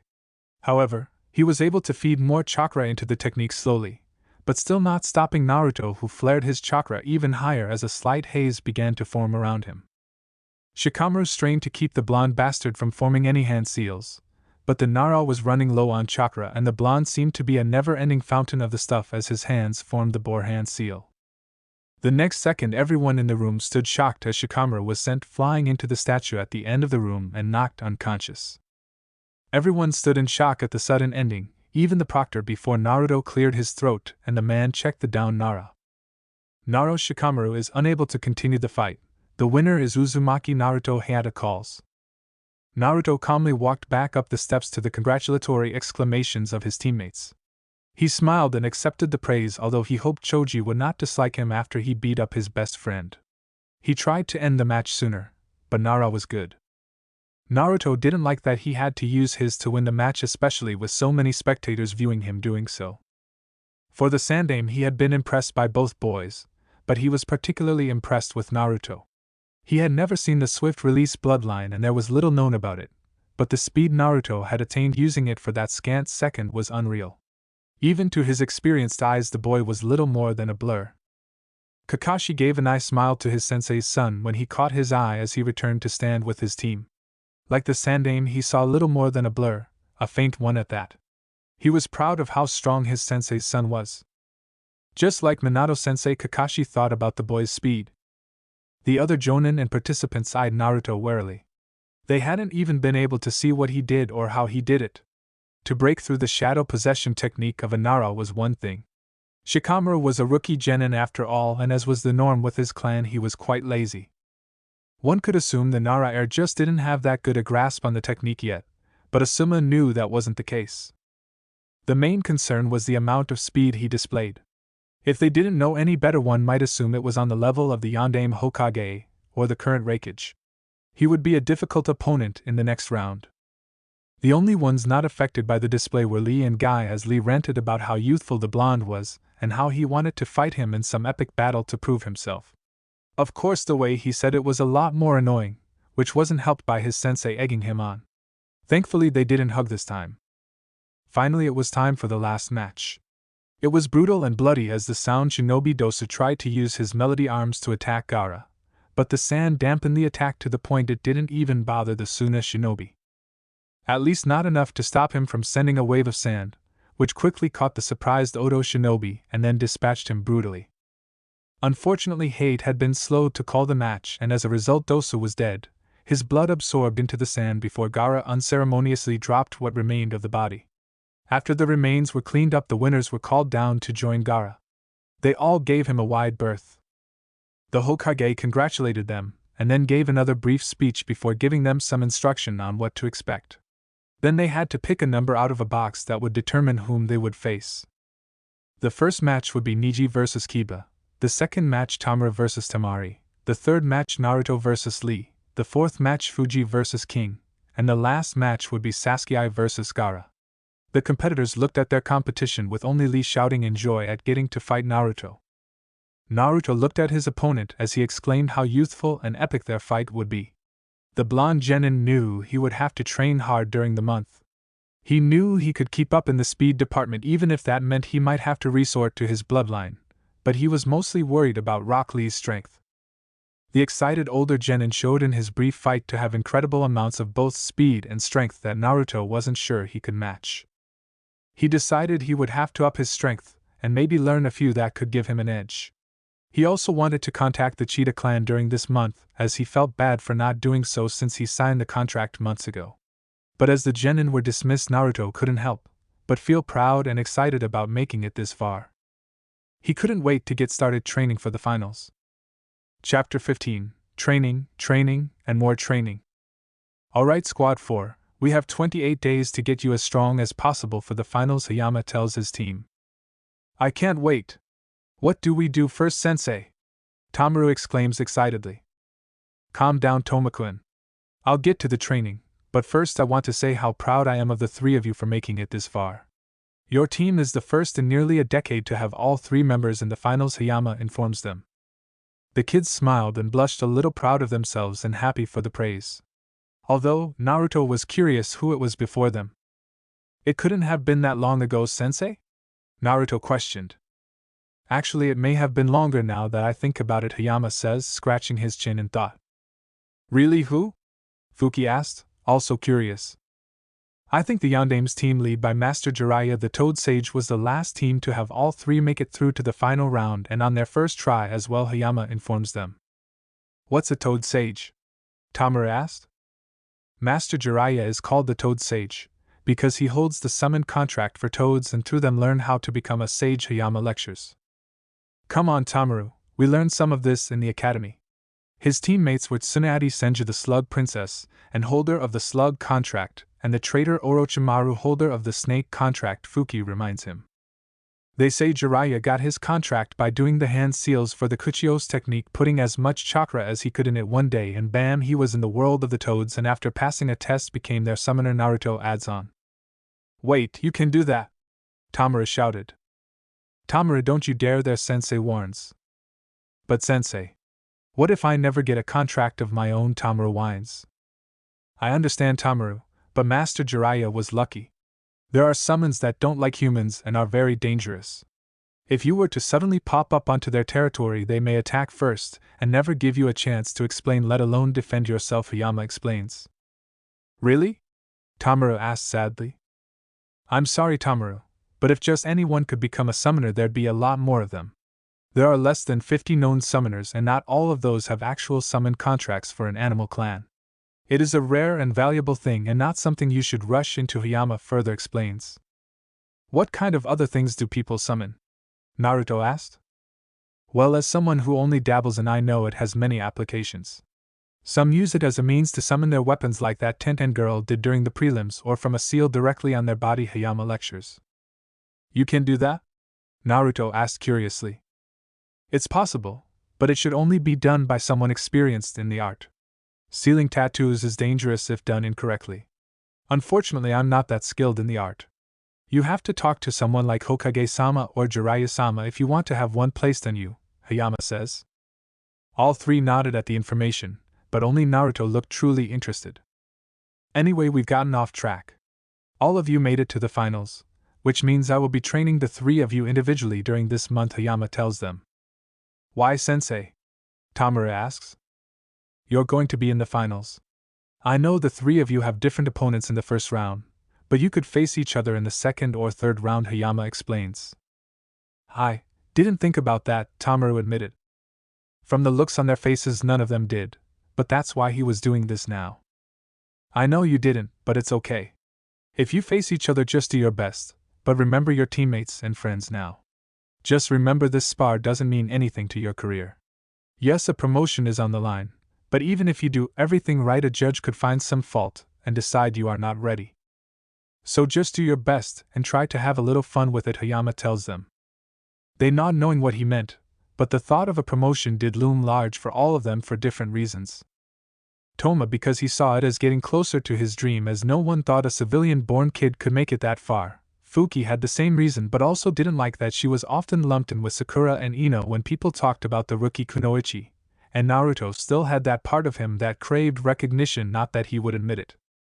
Alright, then I could either train each of you individually 2 days a week, or I train one of you from 8 o'clock to 11 o'clock, one from 1 o'clock to 4 o'clock, and the last one from 5 o'clock to 8, Hayama offers.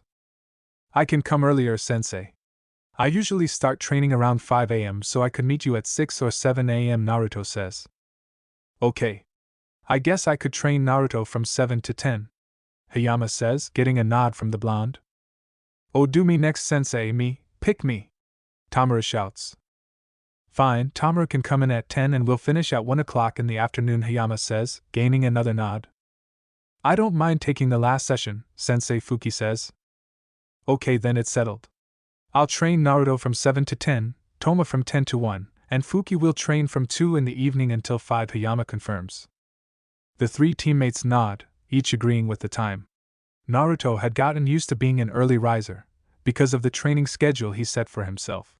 Tamura liked the thought of being able to sleep in a bit, and then goof off the rest of the day with his younger siblings. Fuki also wanted to sleep in and didn't mind coming later, as she liked to be up at night anyway. Also, I have asked a few friends if they would have some spare time to help train you. Fuki, I know you have been looking for a taijutsu style that suits you. I have a friend that is willing to teach you twice a week during the month. He will show you a style that I think you will like, Hayama says, and then hand her a piece of paper. That's his address. You should go look for him now and set up a time and place that you can meet. If you keep me informed, I would like to monitor the first few sessions, Hayama says. Hi Sensei, Fuki says before leaving. Fuki had previously told me she wanted to work on her taijutsu. But I need to know, besides individual training, is there something the two of you want to work on? Hayama asked. Sensei, I'd like to keep working on wind manipulation, Tamura says. Hayama nodded and then turned to Naruto. Actually, Sensei, I'd like to learn more about Naruto. That's a difficult part of Naruto-kun. Are you sure you wouldn't rather focus on wind manipulation like Tamura? Hayama asked. I'm sure, Sensei, Naruto responds. Alright, unfortunately I don't know enough to teach you anything more than the basics, Hayama says. Naruto frowns at that, thinking he wouldn't be able to learn what he wanted to during the break. However, Hokage-sama is a fairly decent user of, and one of his students went on to be one of the foremost experts of it in the elemental nations currently. And if you remember what was said about Jiraiya-sama, you should know that Yondaime was Jiraiya-sama's student. Maybe Hokage-sama would be willing to introduce you, or at least give you material to help you learn on your own, Hayama explains. Hi, thanks Sensei, Naruto says before taking off. Well, it's just me and you, Toma. Do you want to start on your wind manipulation practice now? He asks. You bet, Sensei, Tamura shouts.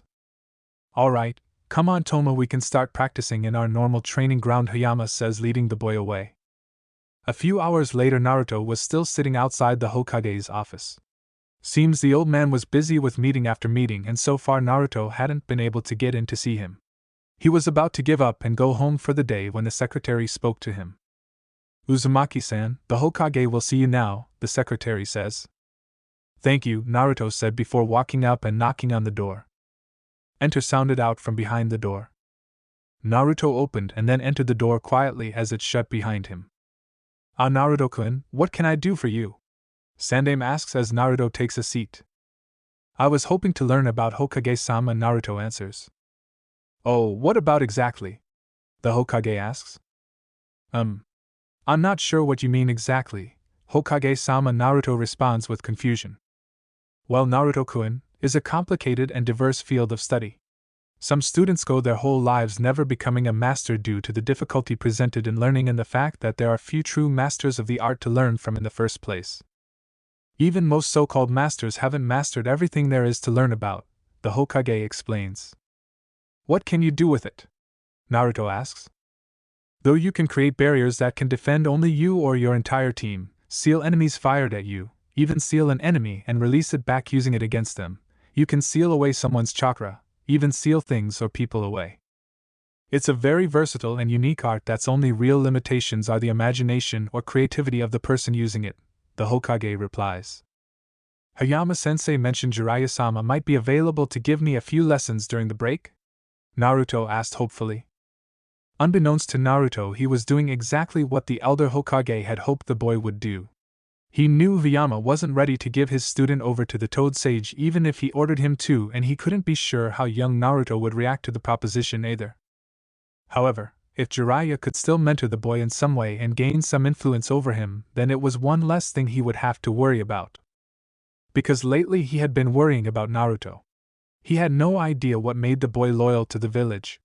As far as he knew, Naruto had no friends, no love interest, no father figure. The boy didn't even have a favorite restaurant or hangout. And that was a dangerous situation to be in, not that he blamed the boy because in the end it was all his fault for not paying closer attention to the boy when the civilians finally calmed down and left him alone. Well then you are in luck, Naruto-kun. I happen to know my old student is in the village right now. I'm conducting some research. I'm sure he could help you out. Actually, wait a minute, the Hokage says. The old man pulls out 3 pieces of paper and starts writing on them before handing them to Naruto. The first piece of paper will lead you to where I believe my student is right about now, and the second is a note I want you to give him that will explain things. The third is for the library. The books are in the restricted section due to how dangerous it is and the fact that few people are interested in it. That note will let the librarian know you have authorization to look in that section, but you will have to study and read there as those books cannot leave the library, the Hokage says. Naruto nods at the information, ready to get started. Naruto soon leaves the Hokage's office and heads to the address on the first piece of paper the Hokage gave him. When Naruto found the place a little while later, he was immediately confused. Why would Jiraiya of the Sannin be here of all places? He thought. Deciding to trust the Hokage, Naruto went inside, but found he had to pay when he still didn't see anyone that looked like the Toad Sage. After disrobing and washing, then rinsing off, Naruto donned his towel to protect his modesty, and went outside to the onsen. He still didn't see anyone, so he decided he might as well enjoy himself, and entered the bathing area after folding up his towel and placing it on his head as he waded across the water to the far side of the bath, and then relaxed after placing his towel on the edge. Naruto enjoyed the hot water as he lay back against the edge of the bath and looked up at the sky. It was maybe 5 minutes later when he heard some noise coming from the opposite end of the onsen near the partition that separated the men's bath from the women's. It seemed to be an old man with long, shaggy, spiky white hair tied off in a ponytail, carrying some kind of gigantic scroll on his back. The scroll and the white hair tipped him off, since he remembered how large the Cheetah clan's summoning scroll was. He figured this was also a summoning scroll, although it was a bit larger than the cheetah's. Figuring this was Jiraiya, Naruto got out of the pool and covered himself with a small towel before making his way over to the man. He then dried off as best he could before going inside quickly to find his locker and the note he had left inside. When he returned, he found the man still cackling away. How do they not hear that and rush over here to beat him senseless? Naruto thought. Letting go of that thought, he walked over to where the Sannin was. He really didn't care what the man did as long as he would help with his training. Excuse me, Naruto says politely. Huh? Jiraiya says as he turns to see who was bugging him. He immediately turned back to what he was doing after seeing it was just some kid. Although he seemed familiar. After a few seconds passed, Naruto knew he was being ignored, so he tried again. Excuse me, Jiraiya-sama? Naruto says patiently. What do you want, kid? As you can see, I'm busy, the sage says, not tearing his eyes away from the lovely ladies he was peeping on. I apologize for interrupting you, but the Hokage told me to give you this, Naruto says as he extends the hand holding the second note the Hokage gave him. Jiraiya quickly snatched the paper out of the boy's hand without so much as turning his head and reading the note, wondering what the old geezer was bugging him about now. Jiraiya, the young man standing behind you, no doubt, is your godson Naruto. As you can tell, he has grown up into a remarkable young man. Unfortunately, I, nor anyone in the village, had much to do with that. I need you to get close to the boy by training him. As things are, I do not know where Naruto-kun's loyalties lay, as he has no friends that I know of and no one outside of his sensei or teammates that he regularly talks to. Train him, Jiraiya, and gain his trust. Become what Minamoto-kun wanted you to be. Pocketing the note, Jiraiya turned his head to look at the boy once more. He quickly turned back around, but didn't continue peeping. So that's Naruto. I guess I have neglected my duties as a godfather far too long. Still, I'm not going to just train some punk kid so easily. I'll make him work for it a little, Jiraiya thought deviously. He turned around and gave a piercing stare to the kid. So, you expect me to train you? Jiraiya says with an edge to his voice. I would be grateful, Jiraiya-sama, Naruto says with a small bow, unfazed. And why would I, someone who has trained some of the greatest shinobi to walk this planet, want to train some little punk kid like you? Jiraiya asks gruffly. Naruto just shrugged, not really having an answer for that. It wasn't like the guy was some long-lost family member, or had any tie to him as far as he knew. Don't waste my time, kid. I have important stuff to do, Jiraiya says before turning and giggling loudly to make it seem like he was peeping again. I really want to know how they don't hear that, Naruto thinks. Thank you for your time then, Jiraiya-san. Sorry for bothering you, Naruto says before returning to the hot spring and ignoring the old codger. He already spent the money and 5 minutes wasn't enough in his opinion, plus it really was relaxing. Jiraiya meanwhile looked dumbfounded as he hadn't expected the blonde to give up so soon. It had been a while. Okay, almost a decade since he had checked on the boy or heard anything about him, but what he heard suggested someone that would have bugged him non-stop until he gave in. Or killed him, one or the other. Deciding to see if the boy was really going to back off, he decided to continue peeping while making as much noise as possible without disturbing the ladies. It was nearly an hour later and the kid hadn't budged from his spot or seemed bothered by his exaggerated cackling and giggling when the kid got up. This is it, surely he's come to beg me for training now that he's got his courage up, Jiraiya thought. Instead, Naruto went inside the building and didn't come back. It wasn't until 20 minutes had passed that Jiraiya realized the kid wasn't coming back and decided to go looking for him. Finding the kid long gone, Jiraiya used his skills to track him and found the kid was in the library reading a book. The kid read several books before leaving, allowing Jiraiya to find out what the kid was reading. He's interested in her. This should be interesting, Jiraiya thought. For the next week, Jiraiya trailed the boy everywhere he went. He was astounded by the training the boy did on his own and with his sensei every day.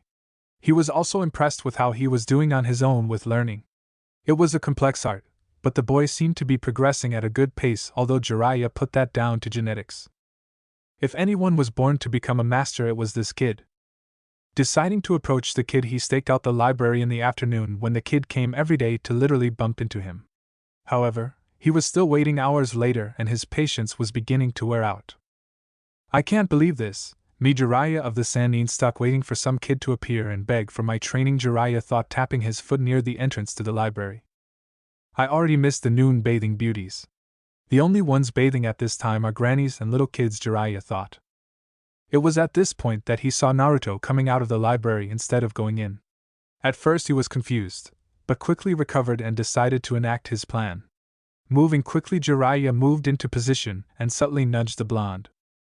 To his surprise, though, instead of reacting to the bump, the blonde kept going, offering an apology seemingly to no one, and continued on his way. But this didn't deter Jiraiya, so instead he went for the direct approach and moved to walk beside Naruto.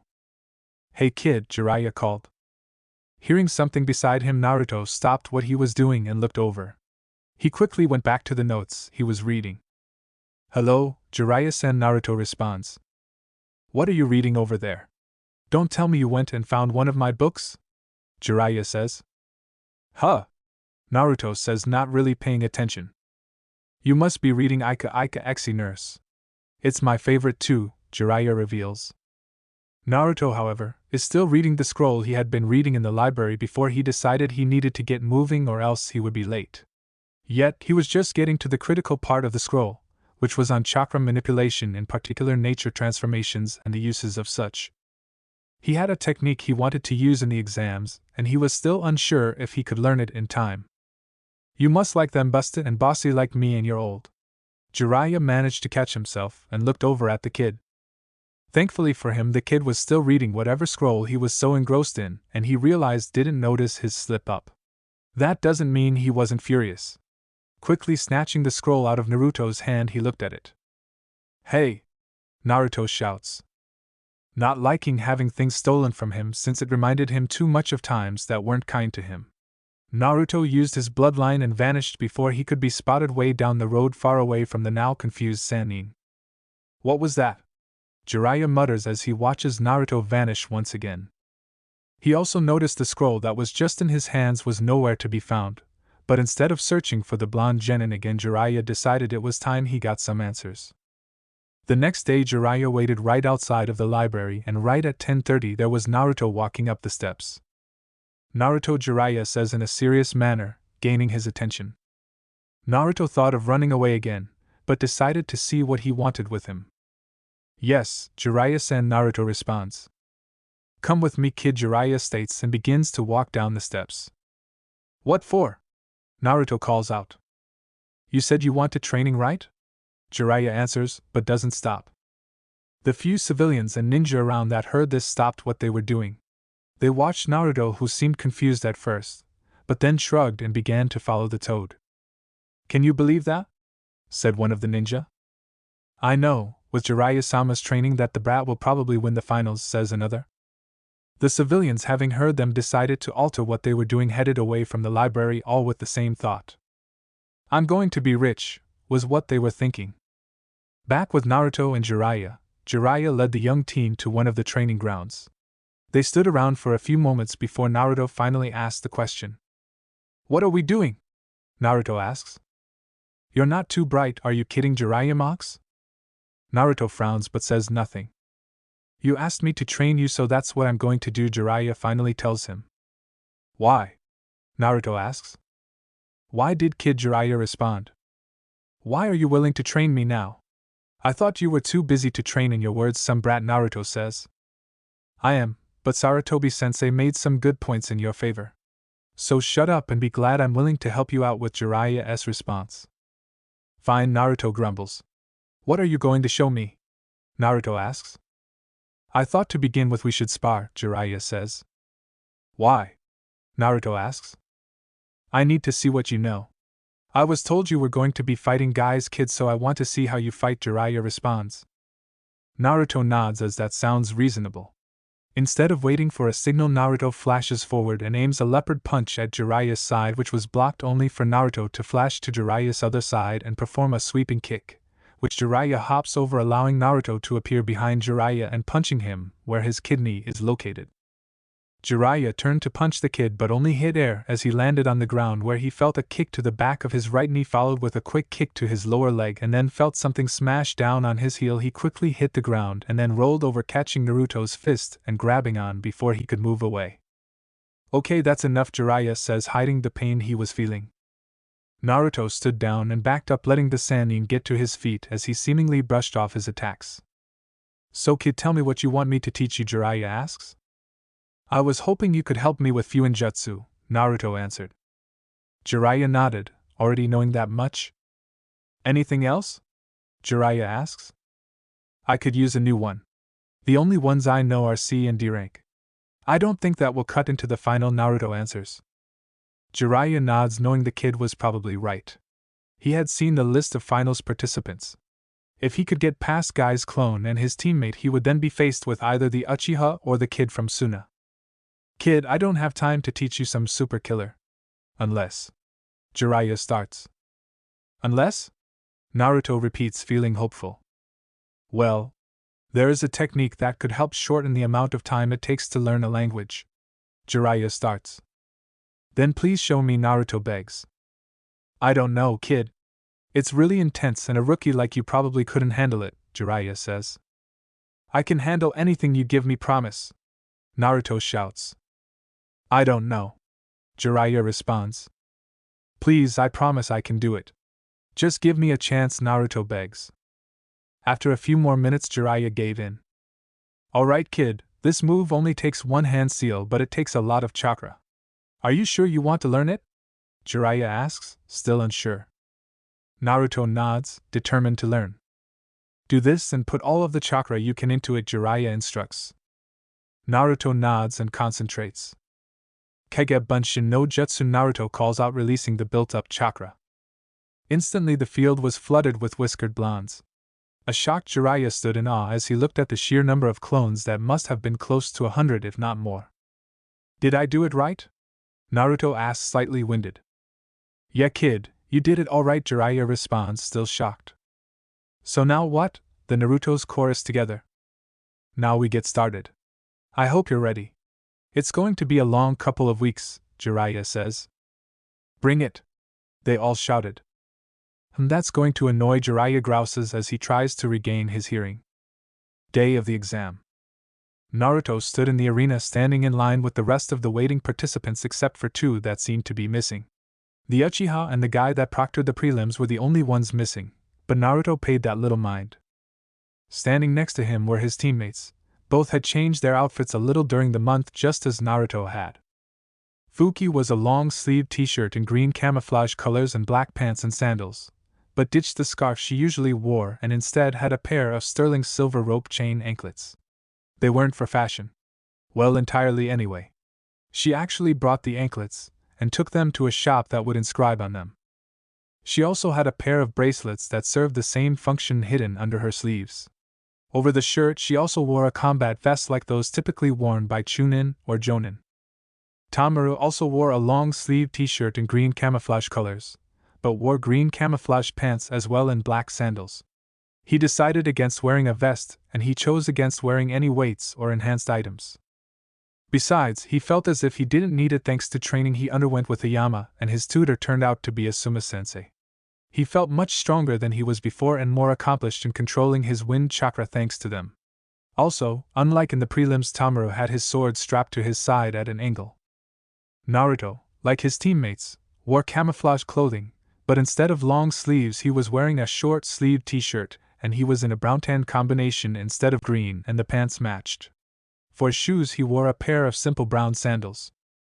Aside from his normal ninja gear, no other weaponry was visible, although there were two barely noticeable tattoos on the back of his hands that looked like little spirals. The past week Naruto had been on his own. Jiraiya said he had something important he had to do that would take him out of the village until the day of the finals. That didn't mean that he didn't get a lot done with Jiraiya's help. He actually managed to learn 5 more with Jiraiya and Hayama's help before Hayama and Tamura left on a trip around the same time Jiraiya left coincidentally. That left Naruto and Fuki on their own, not that they minded. Naruto spent the past week until late last night in the realm of the cheetahs learning more about his summons and what they could do. Fuki did the same with the bears, plus they had an idea about what they were doing. Just as Naruto's thoughts ended, the proctor was given a signal. Alright, the same rules you were told during the preliminary round still apply. You win by knockout, forfeit, or death. If I deem a fight to be over, you are to stand down at once, understood? The new proctor says. All of the participants nodded. Then stand up straight and greet the crowd. Hokage-sama will say a few words and then we'll begin, Hate says. Lee and Tamura were more than happy to wave and smile towards the crowd while the rest stood and waited. Welcome to the Chunin selection exam. I want to thank all those who traveled here to witness the brave young shinobi fight for the pride and respect of their village. Now I'll turn things over to the proctor as we get started, the Hokage says before he sits down. I want Hyuga Niji and Inuzuka Kiba to remain here. The rest of you move up to the competitors' box, Hate says. The rest of the participants did what the proctor asked, leaving Kiba and Niji standing in front of the proctor. Alright, the first fight of the Chunin selection exam begins now, Hate says. Chapter 16, First Round. Fight. Hate quickly left the arena, allowing the two competitors the whole field to fight it out. Of course, before they started fighting, Niji felt it was only right he warned Kiba about the outcome of said fight. You should just give up now, Niji comments. Why should I quit? Kiba asks curiously. Because I am destined to win this fight, Niji responds. Bullshit, try saying that after I beat you, Kiba boasts. No further words were said as Kiba and Akamaru charged, with Akamaru going in a more elliptical path to catch Niji from the side. Niji calmly took his stance as he waited. Once Kiba was close, Niji burst forward, landing a hit on Kiba's right bicep. Kiba, not registering the hit, swung to hit the older genin.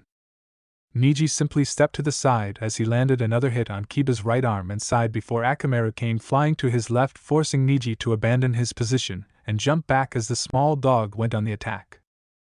Leaping to the side, Niji avoided the small dog's fangs and then ducked under Kiba, trying to hit from behind as he went low to the ground and tripped the rookie genin, only having to jump back once more as Akamaru flew at him once more.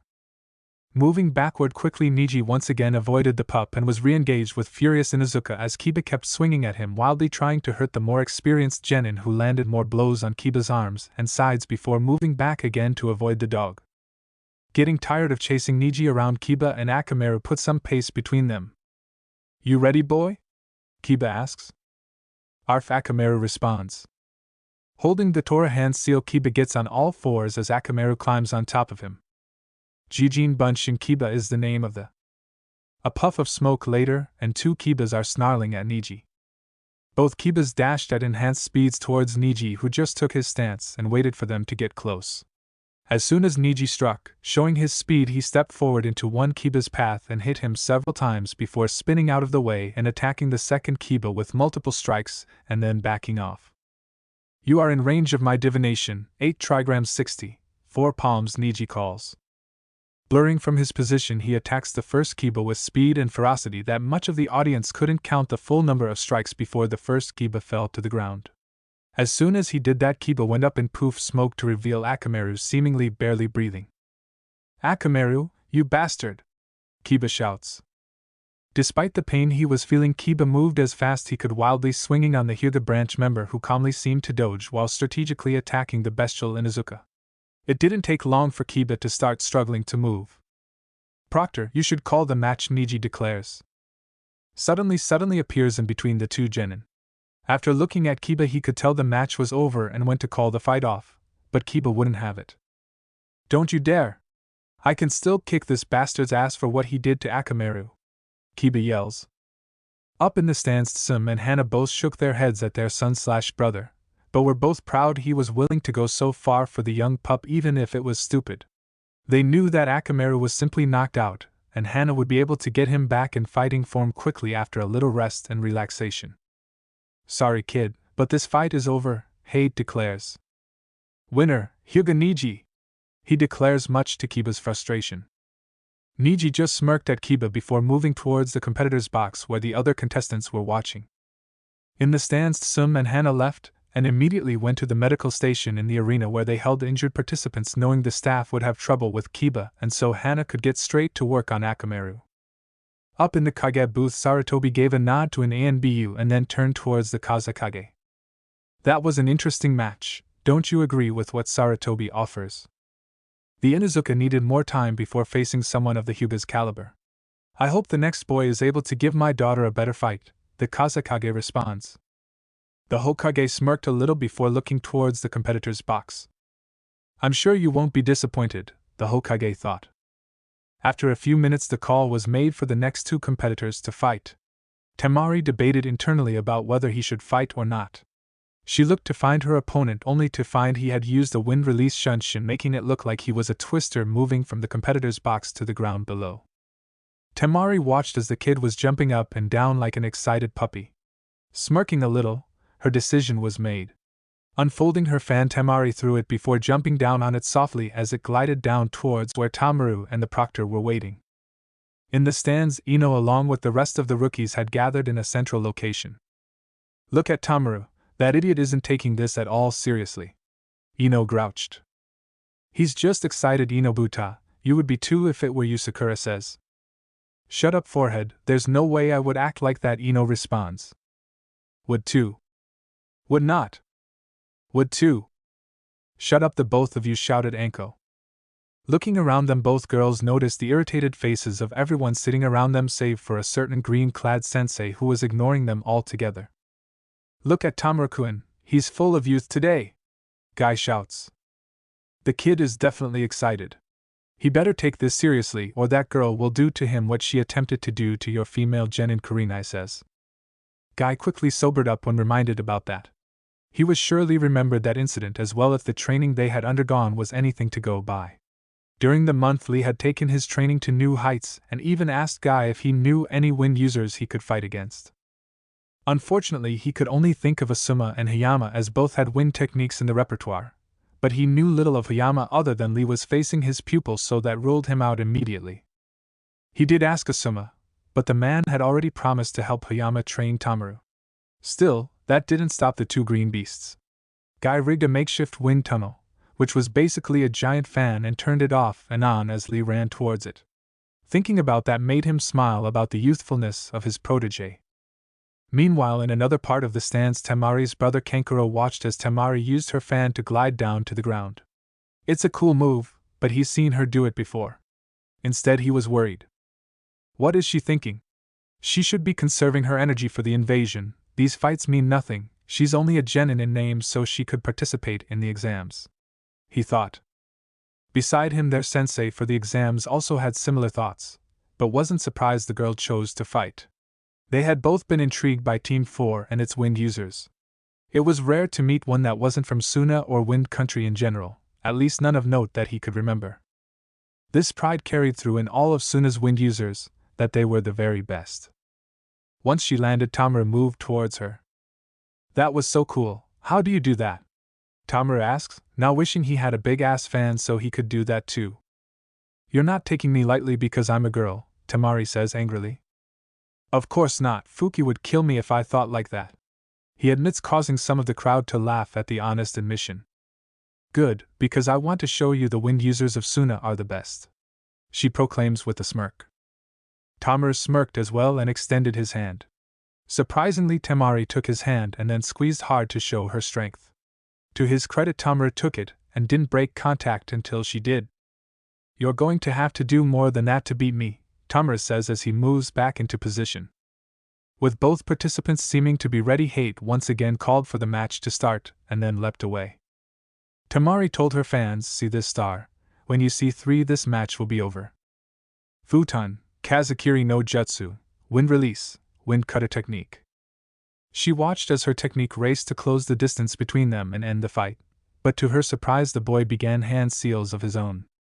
Wind release, flight of the sparrow Tamaru intones. This was a technique he, Hayama, and Asuma came up with using the properties of the Great Breakthrough technique, while also mimicking what he saw of Tamari's technique, while using a weapon like he saw that girl Tenten use.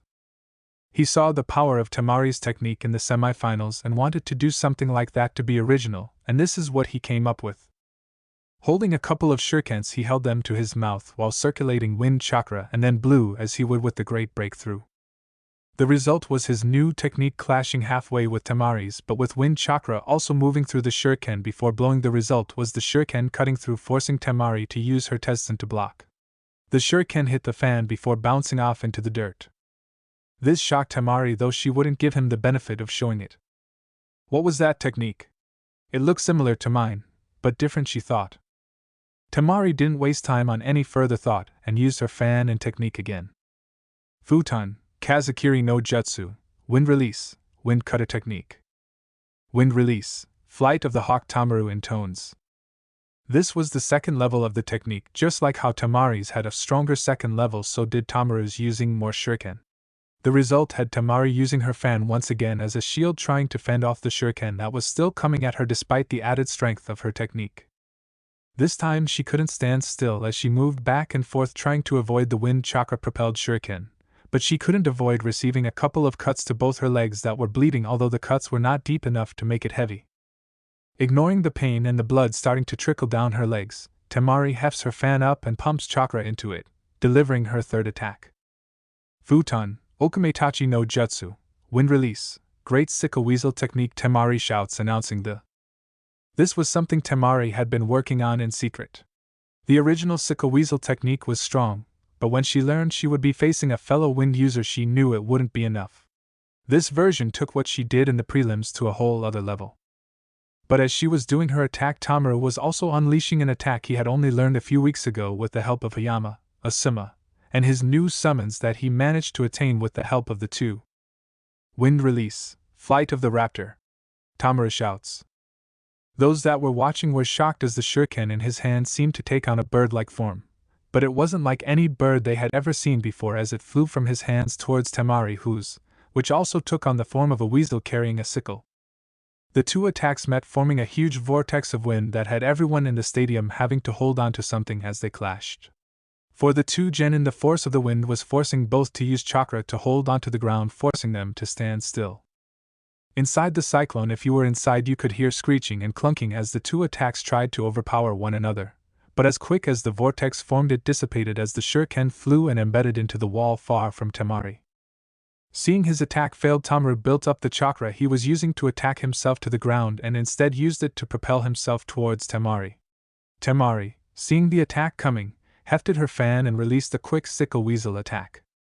Tamaru saw this as he was running fast towards her and slowed down to bring his sword out of its sheath and also made an attack. Wind blade. Tamaru shouts. This wasn't the Kaze no Yaiba that was popular among Sunas, at least high-level ones like Baki. This was just channeling his wind nature chakra through his blade. Because the Kamaitachi was quickly made, Tamaru's attack sliced right through and ran towards Tamari, extending his blade forward, pumping more chakra to his legs. The result left a hush through the crowd. Tamari! Shouted Kankuro. Sliced through her fan and the blade sunk deep into Tamari's stomach.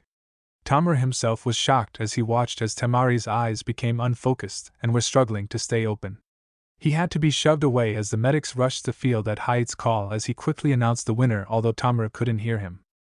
Tamaru watched sitting on his butt as the medics tended to Tamari, careful not to dislodge the sword as they carefully put her on a stretcher and moved her to the emergency medical bay the stadium had.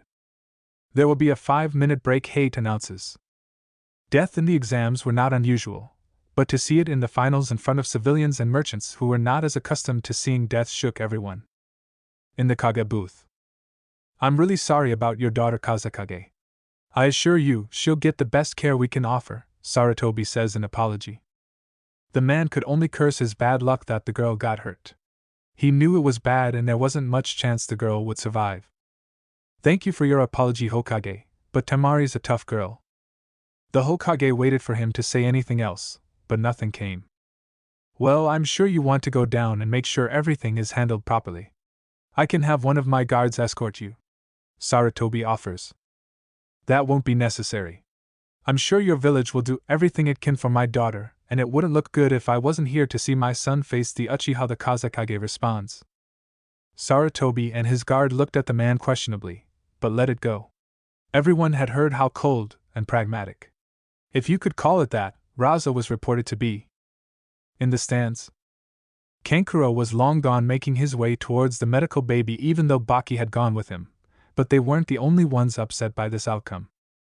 While a part of her was relieved, Tamaru won Ino and the rest of the rookies could only watch the boy as the proctor said something to him, and he shakily made his way to the steps that led to the opponent waiting area. Is she? Ino starts shakily. I don't know if Sakura is also shaken. She hasn't moved since he hit her.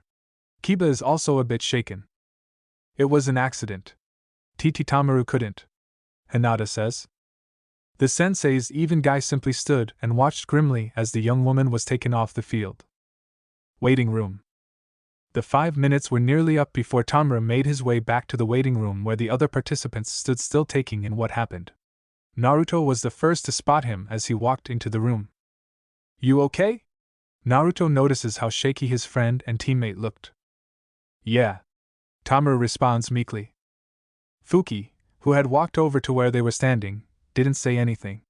She didn't think anything she could say would help right now. So she gave him a brief hug. The unintended effect of making Tamaru blush at the contact. Before Naruto or Fuki could do or say anything else, it was time for the next fight. Will Naruto, Uzumaki, and Rock Lee report to the arena? Hade calls.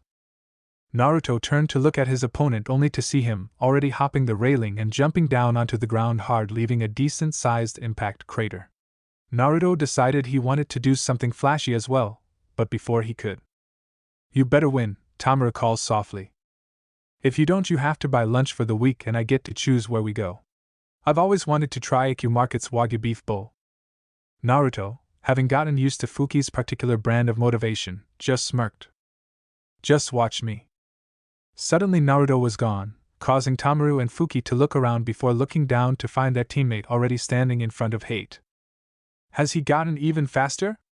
Fuki questioned. He didn't even use that hand seal he usually uses, Tamaru says in shock. It doesn't matter, he can't win, Niji says, forcing the two to look at him. Why not? Tamaru asks, confused. Because only someone like me has a chance of beating that fool, Niji says. What do you mean only someone like you? Tamaru asks. However, Niji just keeps watching as the two combatants face one another. In the stands. Looks like it's time for Naruto's match, Choji says between bites. It really only took a minute after Temari was carted off for him to go back to eating his beloved chips, slightly annoying some nearby for their own reasons, but primarily because it was making them hungry. Show them what the springtime of youth really means, Lee. Guy shouts to Tenten's embarrassment. Calm down, Guy-sensei, Lee's got this with how hard you trained him, Tenten tells Man. Suddenly Guy loses the cheerful cheerleader mentality, and gives Tenten a look she doesn't often see much of. Despite his unique tendencies, she knew Guy had a keen mind even if he was forgetful, acted like he was their age or younger, and wore that horrid jumpsuit. So when she saw this look she became worried. What's wrong with Guy-sensei? She asks. I wouldn't sell Naruto-kun to short Tenten. He may be a rookie, but I've heard some rumors regarding him that'll make this Lee's toughest obstacle yet in attaining his dream, Guy warns. Sitting close enough to hear was Shikamaru, who also looked towards the eccentric Jonin before focusing back towards the field. I can't believe it. It made it to the finals. I know. I thought years of isolation and being intentionally held back would work. Yeah, well, maybe he dies here. This is the finals, anything could happen. But I heard Jiraiya-sama personally taught them. Boy. What? Why?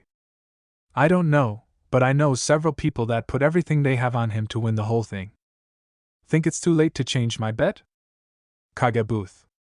Show us what you're made of, Naruto-kun, Sarutobi thinks. Hokage-sama. Who is that boy? The disguised Orochimaru asks. That is Uzumaki, Naruto. I've heard some interesting rumors about him. It seems my intelligence unit needs some extra training, Sarutobi remarks. Perhaps, but I was told by my daughter about his fight in the preliminary matches. Sarutobi just kept quiet, eyeing the man curiously. I'm curious to know if Konoha has a new bloodline user. Or not. We are allies of Kaze Kagedano, but I'm sure you understand certain things are better left unknown. Hiruzen watched as the man seemed about to rebut his statement before merely nodding and looking down to the arena. Hate was about to make a second call for Uzumaki when suddenly he was right in front of him. Looking towards the blonde genin, he asks, "You are Uzumaki, Naruto, correct?" "I am Uzumaki, Naruto," he responds. "Good, then let the third match of the Chunin selection exam commence," Hate says before getting out of the way. Lee ran towards Naruto at his top speed before making his move. "Leave Hurricane," he yelled while seemingly attempting a roundhouse kick, which Naruto dodged. That just set Lee up for his real move, a low kick, but Naruto proves fast enough to avoid that as well. Lee tries a front kick, but Naruto blocks the kick and unleashes several fast punches to rock Lee's stomach. But after training with Guy, the punches did little to stop him as he jumped out of the hold and dashed at Naruto again. He tries a roundhouse kick only to be knocked back as Naruto punches his leg and then retaliates with a quick kick that Rock Lee blocks and retaliates with several fast punches that Naruto blocks and then drops to the ground and attempts a low spinning heel kick that Rock Lee jumps over, giving Naruto space. Kage Bunshin no Jutsu, Naruto calls. 3 Narutos appear as the original jumps back up. Having never seen this technique, Lee makes the mistake of thinking it's an ordinary clone technique and quickly rushes the original. When he gets in range 2 of the Naruto's attack, Rock Lee brushes off the first few attacks. But soon he's inundated with kicks and punches. He tries to jump back to create some space, and he's suddenly kicked from behind and thrown forward into a roundhouse kick that knocks him to the ground. What is this technique? Those kicks and punches felt real, Lee thinks. Getting over his confusion, Lee once again rushes Naruto, who knows he can't tell which is the original, just striking out at the closest one and manages to land a kick that disrupts the technique and makes the clone go poof, leaving him with 3 Narutos. Seeing Lee preparing to run at him again, the Naruto closest to him goes through several hand seals. Mizurappa, water release, wild water wave. Water gushes from Naruto's mouth and rushes towards Rock Lee as he puts his guard up, using his arms to shield him. The power of attack lifts him off his feet, but Lee is quickly able to readjust and plant a hand on the ground and the spring back up. But the Naruto that used the water technique was a clone. The real Naruto uses his bloodline as soon as Lee stands. Musho, swift release, shadowless flight. In an instant, Naruto is in front of Rock Lee, dishing out several punches to his head and body before rushing forward into a double-leg takedown, and then moves forward to continue punching Rock Lee. Rock Lee eventually manages to kick Naruto off of him, and then leaps up, flipping multiple times until he's standing on top of the wall away from Naruto, and near the crowd. Stands. "Lee, take them off," Guy yells.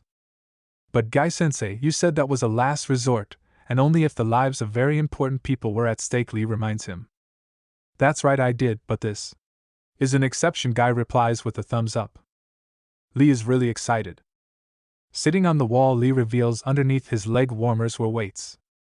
"How old school," remarks Shikamaru is. "Competitor's box." "Awesome," yells Tamaru. "That won't be enough to help him against Naruto," Fuki says. Niji just smirked at the rookie Kunoichi. Arena floor. Naruto watched as Lee removed his leg weights. "I've done a little weight training. How much could those possibly weigh?" Naruto thought. Boom! "What? That's totally insane," Naruto thinks. Stands. "Damn, Guy, get ready, Naruto. This fight has gone to a whole other level," Hayama thinks worriedly. "Now go!" Guy orders.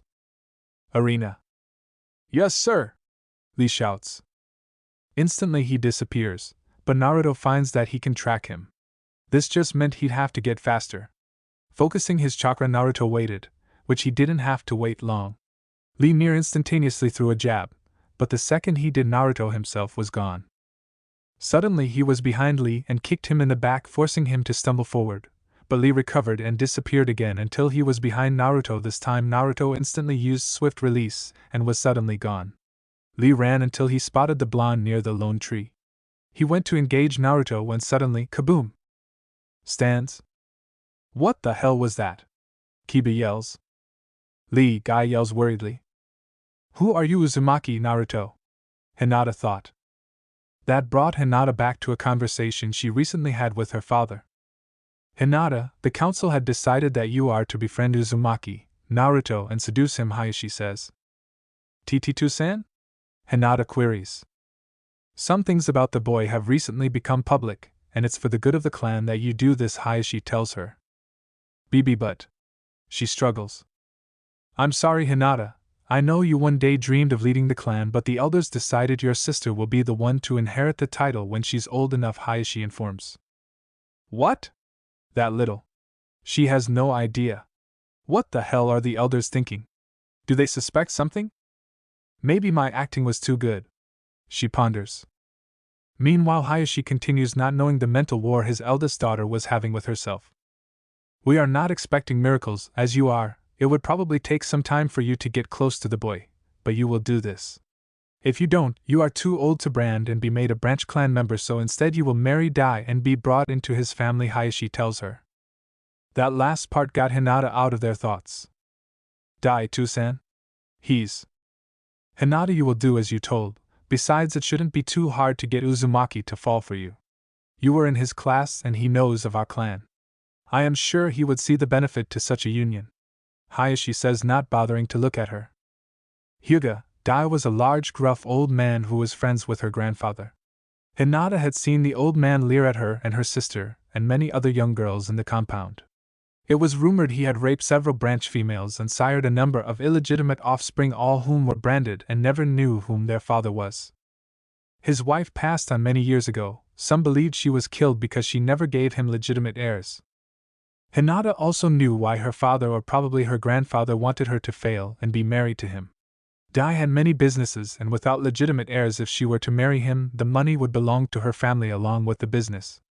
If she managed to get pregnant, it would be even better. That is all I wish to discuss, Hinata. See that you do not fail, Hayashi said before he left her room. Hinata was determined she would not have her life ruined like this. She would befriend the Uzumaki, and get him to love her.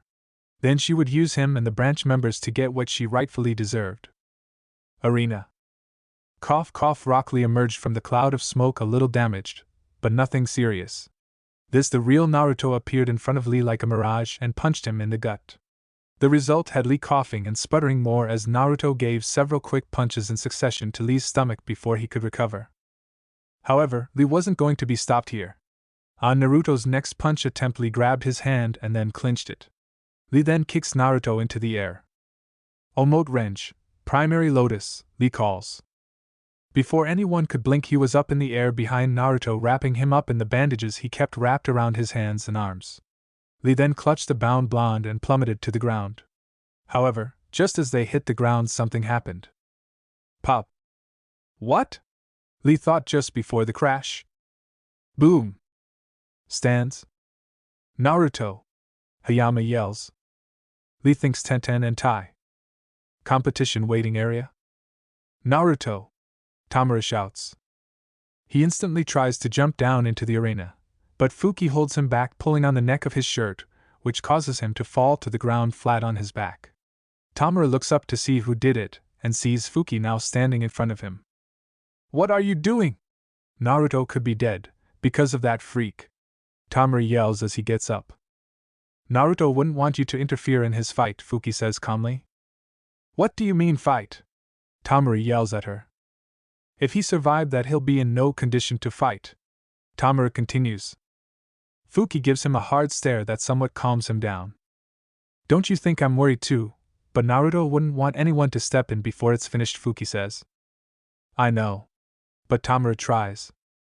Just wait, Naruto wouldn't let something like that beat him, Fuki says. Tamura stares at his female teammate. Since when did Fuki have such faith in Naruto? Tamura thought. Kage Booth. Naruto, please be okay, Hiruzen thought worriedly. That guy doesn't know the meaning of restraint, to teach a kid that move. Jiraiya. What are you doing here? Hiruzen questions. I wanted to see the brats fight, Jiraiya says calmly. Didn't you see what just happened? How are you so calm? Hiruzen asks. Do you really have so little faith? Sensei Jiraiya says, his eyes never leave the arena. Trust me, that kid won't let something like that stop him from winning, Jiraiya says. Hiruzen just nodded and decided to follow his student's advice, but another person in the booth was not happy. Damn, what is that idiot doing here? I was told he wasn't even in the village. Someone will pay for this mistake, thought the Kazekage. Arena. Hate jumps down from his position and moves closer to the crash site. As the smoke and debris clear, Lee is seen alone in the crater, broken and lying awkwardly on the ground. Even from afar he could tell the kid broke multiple bones from that fall, but he still had one problem. Where is Uzumaki? Hate thinks. I think this fight is over. Hate jumps back surprised. Uzumaki? Questions. Naruto just nods as he looks at the broken form of Lee. That could have been me if I didn't switch with the clone, Naruto thinks. Hate looks at the blonde and then at the crater. How did he do it? Shaking off the thought and instinct to question the rookie genin, Hate nodded. Winner of the third match, Uzumaki, Naruto. Hate calls. The medics immediately rushed the field to care for the injured Lee. Kage booth. I told you, sensei, the kid wouldn't let anything stop him, Jiraiya crows. So you did, my boy, Hiruzen says with a small smile. Stands. Lee. Shouts to the guy before using a shunshin to appear next to him. Lee. Tenten cries. When did Naruto get so strong? Sakura asks. Was he always that strong? Ino questions. Some of those moves and that speed. I don't remember him being that fast. I couldn't even keep up with him, Choji says, not believing what he saw. Uzumaki, Naruto Shikamaru thought, watching the blonde as he left the field as the medics carried Lee and a sobbing guy towards the medic bay. Yeah! Shouted some of the people in the stands. They had bet big on Naruto after hearing some rumors and they were very happy. With Naruto. Naruto was walking towards the competitor's booth up the long staircase. Hate called for a break, allowing the medics time to gently get Lee off the field, and another break, seeing two intense fights. And their outcomes did disturb some of the important visitors. But as he was walking towards the competitor's box, he was stopped. Uzumaki. Naruto turned to find the voice and saw Hinata. Not knowing what she wanted, he just stared at her. Nice fight, she said with a smile. Naruto watched as he turned and walked away, although he noticed she was moving a little funny. He just shook his head and let it go. Girls are weird, he thought. Competitor's box. Naruto enters the waiting area only to be assaulted by the Tamaru. How did you survive that? Tamaru shouts. Everyone in the booth except for one was waiting for an answer, but Naruto just smirked. I can't tell you everything. After all, we may have to fight as well in this tournament, Naruto says confidently. Bring it! Tamaru shouts, equally confident. Seeing Naruto's fight had brought Tamaru out of his funk about his fight and eager to fight his teammate. Fuki also looked towards Naruto, but just nodded as she chose to stand beside him and Tamaru. However, one person wasn't going to leave it at that. I saw what you did, Niji proclaims. At that, everyone turned towards him. You used some kind of clone that took your place, and then dispelled it, causing Lee to take the full brunt of his attack, Niji says coolly. Everyone at that point turned back towards Naruto, wondering if that was true. Naruto just continued to eye Niji before turning back to the arena. You saw that, did you? Those eyes are really impressive, Naruto remarks. The others just nodded at the explanation being what they had thought might have happened as well and turned away. Tamaru was even more excited. A new clone technique, you have to show me, bro! Tamaru yells. Maybe when this is over, Naruto replies with a smile. Arena. With Lee, Guy, the medics and Naruto gone, it was time for the fourth match. It is time for the fourth match as Tsuchi, Kin and Fuki report to the arena. Hate calls. Competitor's box. When the announcement rang, Fuki stopped talking to her teammates and looked over at her opponent, who was also looking at her. Kin was wearing the same outfit she wore in Wave and the prelims, making Fuki wonder for a moment if she owned anything else. Kin was wearing snake-patterned pants and a scarf with a pale green vest. Kin glared towards Fuki. The embarrassment she felt over what happened at Wave had fueled her and her team during this whole thing, and now she would get her revenge. Fuki broke eye contact and walked towards the door. Good luck, Naruto calling after her. Have fun! Tamara shouts. Fuki nodded at her teammates, as she left the box, quickly followed by the still glaring Kin. Arena. Both girls stood in front of Hate, ready for the fight to begin. I haven't forgotten what you did to me, Kin says angrily. Huh? Fuki asks, confused. Don't play dumb, you humiliated me, Kin shouts, forgetting herself. Are you talking about waves? Fuki asks. You know what I'm talking about, Kin replied angrily. You should be lucky I did it, or maybe you wanted my teammates to be the one to strip you, Fuki says quietly. Shut up, Kin yells. Hate had enough, both of you quit and focus, he tells them. Both girls nod, but one could see sparks flying from their eyes. Seeing no point in asking either if they are ready, he just calls the match. Fourth match of the Chunin selection exam begins. Hate calls and then jumps away. The fighting started immediately with a clash of jutsus. Kage Simban, Shadow Simban, Kin calls. Simban peppered the stadium floor trying to reach Fuki, who jumped back and unleashed of her own. Doton, Doria Hiki Earth Release, Earth Style Wall, Fuki calls. The ground in the arena rumbled as a chunk of it shot up, obscured Fuki from view and protected her from the onslaught of Simban that peppered the wall, digging into it. Seeing her thwarted, Kin races to get around the wall, but when she did, she found Fuki wasn't there. Instead, she felt a rumbling from below her, and was thankfully quick enough to get away barely as Fuki used her second Doton, Dochu Igyo no Jutsu, Earth Release, Underground Projection Fish technique. Fuki quickly went back under the ground, and Kin wanted to pepper the area again and came back up on the other side of the wall. Kin quickly found her and used the second stage of her attack. The bells attached to the earth wall and ground around Kin began to ring, causing a sound wave that impacted Fuki. Fuki started to stagger as she tried to move to get closer to Kin, who just stood her ground expecting Fuki to miss, and then she noticed Fuki was getting closer.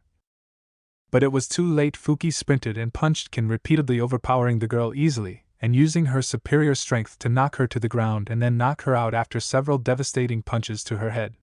Getting up, Fuki stood next to the downed Kin and waited for Hate to call the match. Hate, knowing it was over, walked over to the girls and then checked Kin and nodded that she was unconscious and called the match. Winner of the fourth match, Fuki, called. Fuki left the arena, not bothering to watch as the medics got Kin off of the ground and to the med bay. Competitor's box. As Fuki entered the waiting area, both boys went to congratulate her. Great fight, Fuki, Tamara cheered. Nice fight, Naruto says, congratulating her. Thanks, she replied. How did you avoid getting dizzy when she rang those bells? Naruto asks. I used a piece of earth while I was underground to stop the vibrations from reaching my ears. I knew from fighting her before she would use that move, Fuki says. Awesome plan, Tamara says. When did you come up with that? Naruto asks. During the break, after seeing her fight in the prelims, I thought it might work, Fuki says. Naruto nods. Those sound techniques were really annoying. He'd have to remember that if he found someone from the Sound Village again. Arena. After another brief intermission, Hate called for the final match of the first round. Will Sabaku no Gaara and Uchiha Sasuke report to the arena? Hate calls. 15 minutes later. Hate, the Kages, the daimyos, important merchants, the crowd, the other participants, the medical team, and Gaara were waiting with no Uchiha on site.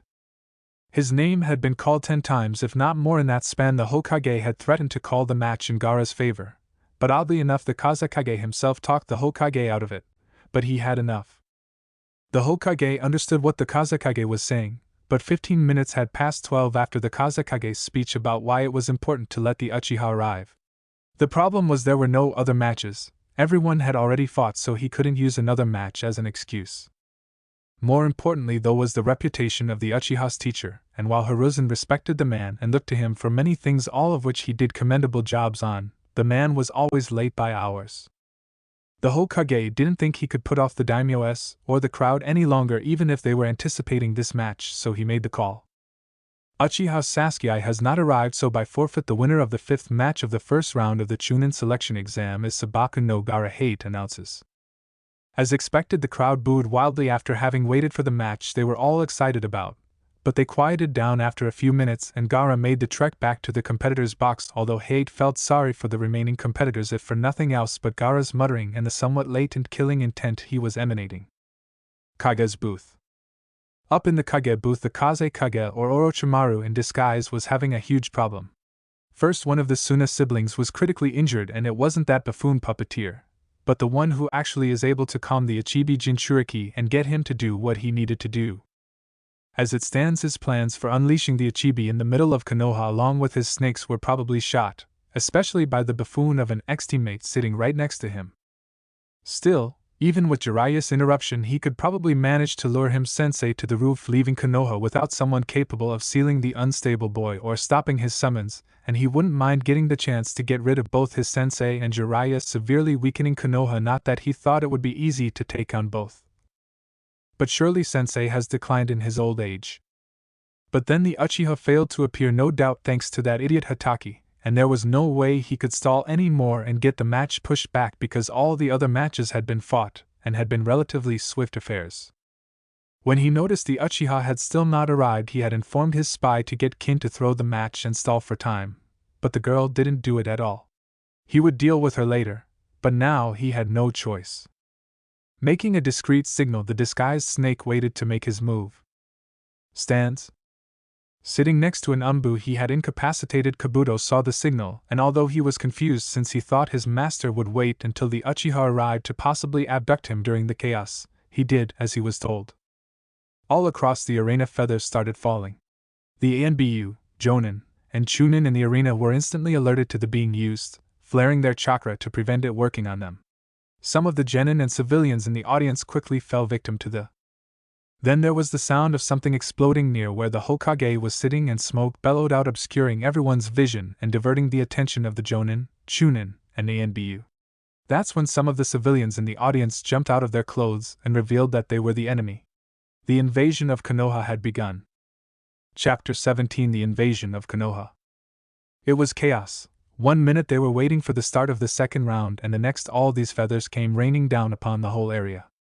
Fuki, Naruto, and Tamaru watched as people in the stands started to fall asleep where they sat or stood. It wasn't until the feathers reached them that they felt the effects and started to become drowsy. Naruto and Fuki were quickly able to figure it out. Kai! Fuki shouts, dispelling them. Kai! Naruto shouts a second later. Kai Niji calls out, also having figured it out. Tamaru figures out a few moments later, but not before Fuki touches him and circulates her own chakra through his system, breaking the. I would have figured it out. Tamaru yells.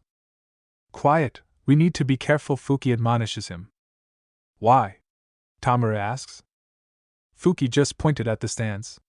When Tamaru looked, he saw the disguised Sand and Sound Nin had joined together, and were ambushing unsuspecting, at least for a moment, Konoha Nin in the stands. That didn't last long before the Konoha ninja banded together and started to decimate the attacking ninja. However, even that didn't last but for a few moments before the Sound Nin in particular started to target the civilians that passed out and were completely helpless to any attack. Those bastards, what do they think they're doing? Tamaru shouted as he watched a mature woman in her early to mid-30s be harassed by one of the invading Sound Nin before he brutally stabbed her multiple times. He was pleased when he saw the bastard take a kunai to his bloodied face, but just got more aggravated when he saw similar instances happening elsewhere in the stands. The Konoha Nin in the stands were doing their best, but there were a lot of civilians, and they didn't have time to wake them up and see them off to safety.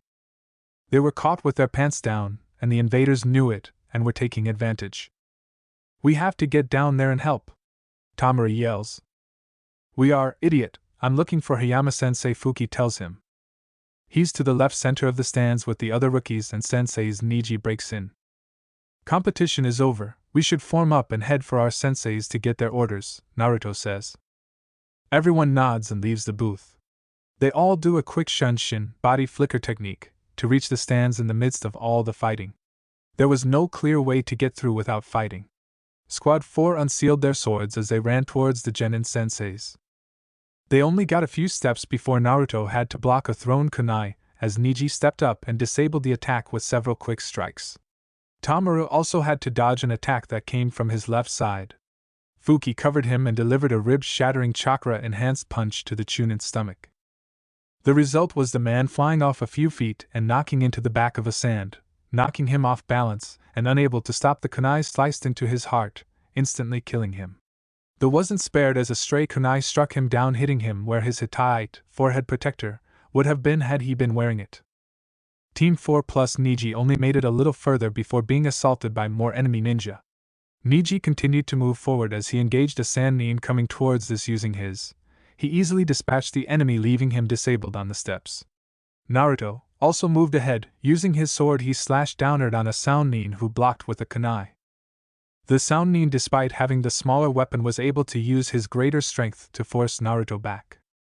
Despite the chaos of everything around him, the stalemate gave Naruto time to focus solely on his battle.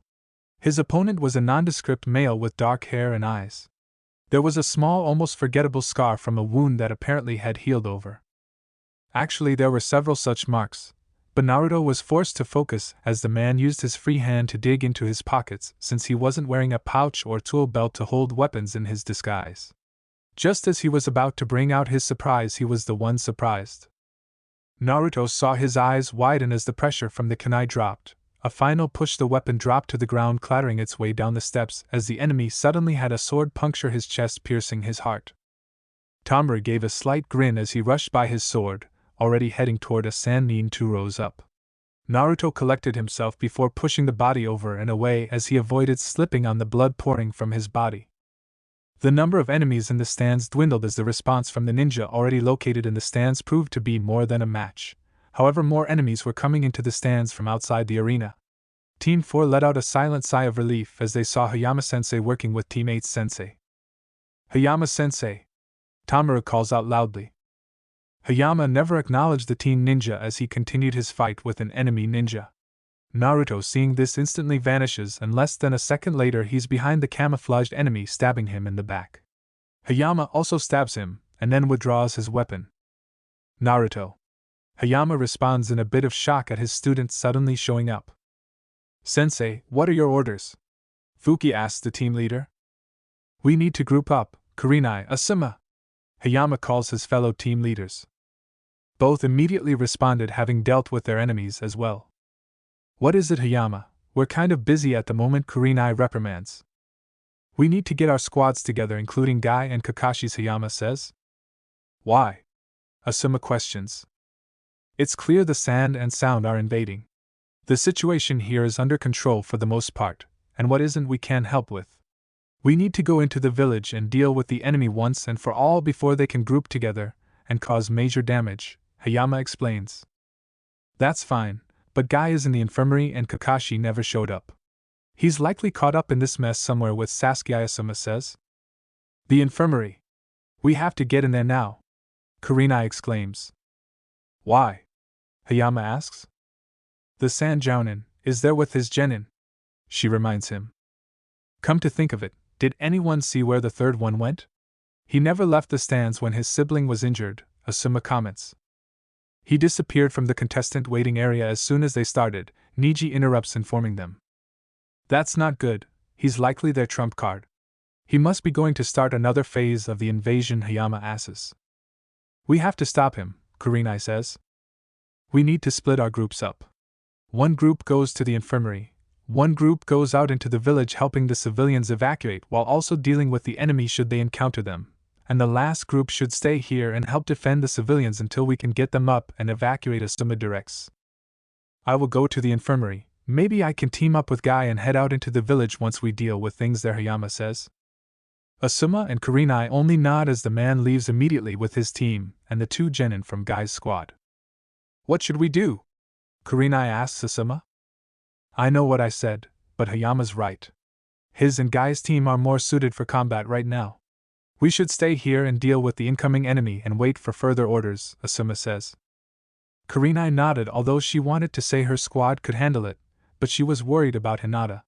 Looking towards the Hyuga girl, she noticed she was awake and staring as the blonde boy Naruto rushed down the stands towards the infirmary with his squad. Something's been off with her lately, but I can't focus on that now, Kurenai thinks. Shikamaru gets up and wakes everyone up. Asuma orders the lazy team. Shikamaru continued to lay there hoping Asuma would leave him be. Do it now, Shikamaru, Asuma orders in a tone that tells Nara he meant business. Alright, fine. The lazy teen grumbles. Why can't I just lay back and let the others deal with this mess? I don't want to get involved. It's not like I can be much help anyway, he mutters to himself as he gets up and slowly wakes up his team while Kurenai dealt with hers and Sakura, something he was glad about not having to do. Huh, what's going on? Sakura shouts. Quiet, we're under attack. Kurenai admonishes the girl. But where's Sasuke? And Sensei? She adds a few seconds later. Don't worry, he should be fine. He's with Kakashi, now focused and staying here with our teams. I'm sure Kakashi will come here when he's able to, Kurenai tells the girl. Hi. Kurenai-sensei, Sakura reluctantly responds. Meanwhile, Team 4 with Niji and Tenten made it to the arena's medical facility. They rushed in to find everything seeming normal except. I'm not seeing any Irionin, Naruto says. They left as soon as one of them noticed what Guy told them. Guy-sensei, Tenten says upon seeing the man. Tenten, Niji, what are you doing here? Guy asks seriously. They came with my squad, Guy. I came to back you up. The sand is attacking the leaf with the Sound Village, and I knew the girl was sent here with her sensei and sibling, Hayama informs him. Huh, then we should get out there and go defend the village. Guy cheers as he gives them his patented good guy smile. But where is the sand girl and her team? Hayama questions. Already on a move with a team of Irionin to the secure wing of the hospital along with her sibling, Guy says. And the sensei? Hayama questions. He left in another direction, Guy said, losing his smile. And you just let him go? Hayama yells at the eccentric Jonin. I couldn't leave, Lee-kun, Guy answered truthfully. Sensei, where is Lee? Tenten questions. Over there. He was so overcome with youthful energy and ready to fight, but it was too soon, so I had to knock him out, Guy states with a creepy smile. Guy-sensei, Tenten says slowly with shame that this man was her sensei. Team 4 just looked at the man like he was nuts and silently sympathized with Tenten as she silently lamented her life. Hayama just nodded. Okay, so Lee is out of the equation, which I understand from what I saw of his fight with Naruto. I didn't think he'd be mobile anytime soon, Hayama says. No, the doc said he'll be out at least 2 weeks, maybe less if he takes it easy and doesn't strain himself unnecessarily, Guy tells everyone. That's good, and I'm sorry, Guy, but we can't have you sitting on the sidelines. Can one of your genin stay with Lee while the rest of us go out and help the village? Hayama asks. Truth was, he knew if Guy didn't want to leave, there was nothing he could do to force the man. Guy was that good and that strong. Actually, if he were a more ambitious man, Hayama might think Guy was the strongest ninja currently in Konoha's ranks, not Kakashi as most assumed. You're right, Hayama. Tenten, guard Lee. Niji, let's go. Guy orders. Hi, Guy-sensei. Both teens acknowledge their orders. Near the center of the village. Halt, what are you? URGK.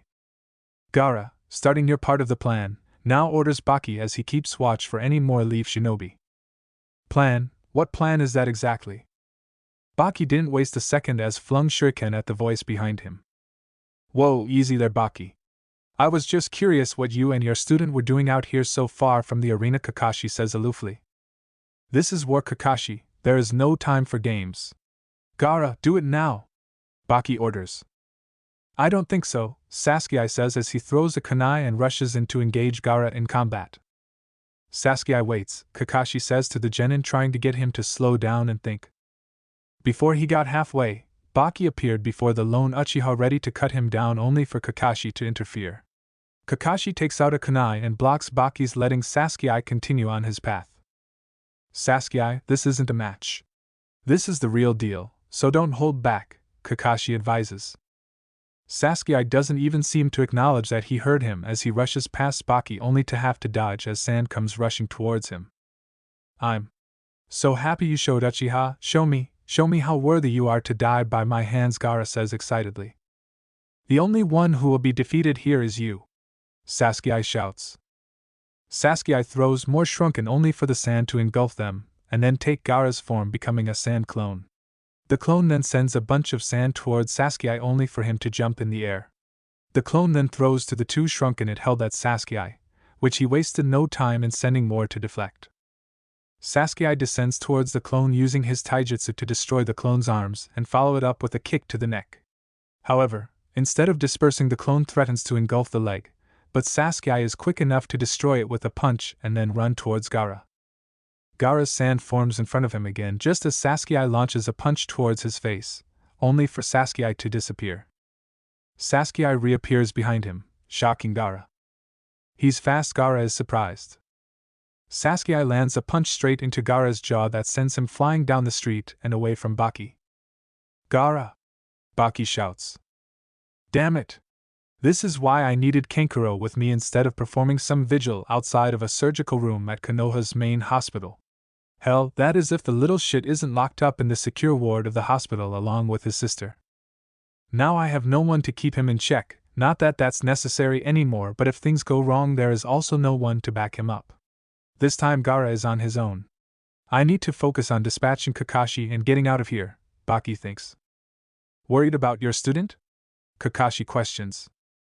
I'm not the one that should be worried. You were right, this is an invasion and most of our plan relied on Gaara. You're the one that should be worried, Baki returns as he and Kakashi continue to clash. Sasuke, the now concerned Kakashi thinks. Meanwhile, Sasuke catches up to a sitting Gaara that had part of his face where he hit cracked and falling off. So that's your sand armor, huh? Sasuke comments. He then gets into a stance and motions for Gaara to come at him. Come on, Sasuke says, motioning again while Gaara just stares at him. More sand seemed to pile around Gaara as he continued to sit patiently, almost as if waiting. Well, if you won't come to me, then I'll come to you, Sasuke shouts impatiently. Sasuke was almost in his face when the sand put up a temporary shield, forcing Sasuke to pivot, coming at Gaara from behind. No, you, Gaara mutters. Sand rushes to intercept the Uchiha, but he moves so fast it's almost like he's using a form of the Shunshin no as he appears inside Gaara's gourd and kicks him in the stomach, launching him away only for the sand to cushion his fall. What's the matter, Gaara? Is that all you got? Sasuke mocks.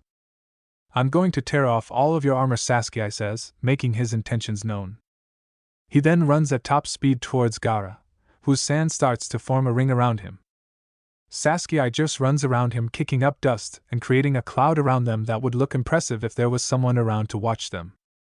Sasuke moves even faster as he finds a way inside the ring constructed around Gaara and manages to kick him again, but then quickly grabs him, not letting him launch away, and then gives him a brutal knee to the gut. Of course, moving at the kind of speed he was using was draining Sasuke as he let go of Gaara and backed away before the sand could attack him. Surprisingly, both combatants were winded and taking a break. Gaara used that break to form a hand seal and had his sand cocoon him in a ball. Seeing his, Sasuke runs to attack Gaara some more, only to have to back away when the ball forms solid spikes that forces him to back off. That sand is more solid than I thought, Sasuke thinks. Sasuke wasn't to be deterred and was about to attack again when he was stopped by a loud voice. Sasuke! Huh! Sasuke thought about hearing his name. He looked towards where the noise came from and saw Team 4 plus half of Team Guy rushing towards him. Of course the dope got to him first. I'm in the middle of a fight, and Sasuke gets lost, Sasuke says, dismissing Tamaru. We're here to back you up, team, Tamaru shouts at the Avenger. Tamaru, calm down. Now Sasuke, why are you by yourself? Kakashi Guy asks seriously. He's over there fighting Gaara's sensei, Sasuke tells them. Great, Hayama, I'm going to back him up. You handle things here. Neji stays with Team 4, Guy orders before disappearing. Whoa, so fast, Tamaru comments, as he didn't even see him leave. I don't need any help, Sasuke says, dismissing Team 4 and Neji. It was at that time Hayama noticed something else coming their way. Crap, a summons, and it's trashing the village. Normally I'd leave this to Jiraiya-sama, but he's busy helping Lord Hokage deal with the snake, Hayama thinks out loud. Snake? Tamaru questions. Okay, listen up, Hayama says, ignoring the question and Genin to focus on him. Sasuke, are you sure you can handle him? Hayama questions the Uchiha. TSCH, he's weak. I was beating him down before you showed up and he hid in that giant ball of sand, Sasuke says, confident in him being victorious. Okay, fine, I need to deal with those summons since Jiraiya-sama is busy, but you won't do it alone, Hayama says as he looks at the assembled Genin. Naruto, Jiraiya-sama mentioned you and he were working on a plan to deal with Gaara should you face him in the finals, Hayama asks him. Naruto just nodded. Will it work? Hayama questions him directly. Hi, Sensei, Naruto replies seriously. Okay then, you and Sasuke work together, and be careful. The rest of us will try to stop the summons and assist with slowing down the invasion until the counter-attack is ready, Hayama orders. Hi, Sensei, Naruto responds. Alright team, let's go, Hayama says. Hayama and Neji head in a path leading straight for the rampaging summons. Be careful, Naruto Fuki says before following Hayama and Neji. Catch up soon, bro. After all, I wouldn't want you to miss me saving the day, Tamura says with a grin. You got it, because you know a true hero always comes late to the party, Naruto jokes. Instead of arguing like usual, Tamura just grins and takes off, leaving Naruto alone with Sasuke and a quiet Gaara, or at least a seemingly quiet Gaara. Focusing on the ball of sand, Naruto looks over at Sasuke. How long has he been in there? Naruto asks. Long enough, just sit back and watch what Uzumaki, Sasuke says. Naruto watches as Sasuke runs at the ball of sand and launches 3 kunai at it, only for them to bounce off harmlessly. The Uchiha leaps back to get some distance, and then rushes at the ball of sand again, only for Naruto to be surprised as it launched spikes of sand towards Sasuke that he barely manages to dodge, leading to him inflicting very little damage before he was forced to retreat, and try again, also unsuccessful before he was forced to back off by the sand. Spikes. Only this time they kept a barrage of sand coming at the Uchiha, missing him each time, but forcing him to back off. I get it, he can't penetrate it and attack Gaara, but that's not Gaara's style, I've been told. He's an attack first, second, and third kind of guy. I guess that speaks to the Uchiha's skill if he forced him into a defensive stand. That said, this can't be it. What's he doing there? Naruto thinks. He then noted that the Uchiha had stopped attacking and was now moving far from the ball of sand and on top of a building. Is he building chakra? Naruto thinks as he notices the Uchiha getting in a stance and doing something with his hand. A new technique possibly. What's that sound? That's when the Uchiha dashes faster than Naruto had noticed him moving before towards the ball of sand with his hand thrust forward and chakra surrounding it like a blade. The Uchiha plunged the chakra-coated hand straight through the ball of sand like a knife or a sword of lightning, Naruto noted. Wow, Naruto says out loud, impressed by the technique. I want him to think for himself. His training with Jiraiya and the cheetahs had already started him on the path of developing several outside of his affinities. His main affinities were still water and wind, but surprisingly both were equally strong, with his water affinity still being slightly stronger. Lately though, he noticed after he started training with his summons that he could produce lightning chakra, and he wanted to develop that as well. Jiraiya himself had 4 affinities, but not lightning. I'll probably have to rely on the cheetahs. Or maybe Kakashi would help me. That's got to be his, since they were training this whole month together, and Sasuke's never displayed it before. If he had of that level before, he definitely would have used it, Naruto thinks. Ah! Blood DDD! It's my blood! Naruto hears. Huh, what the? Naruto then remembered back to the Chunin exams and what that Kabuto person had said about the Sand Genin. This really is the first time he's been hurt in a mission. Well, Kabuto said they were mostly C ranks.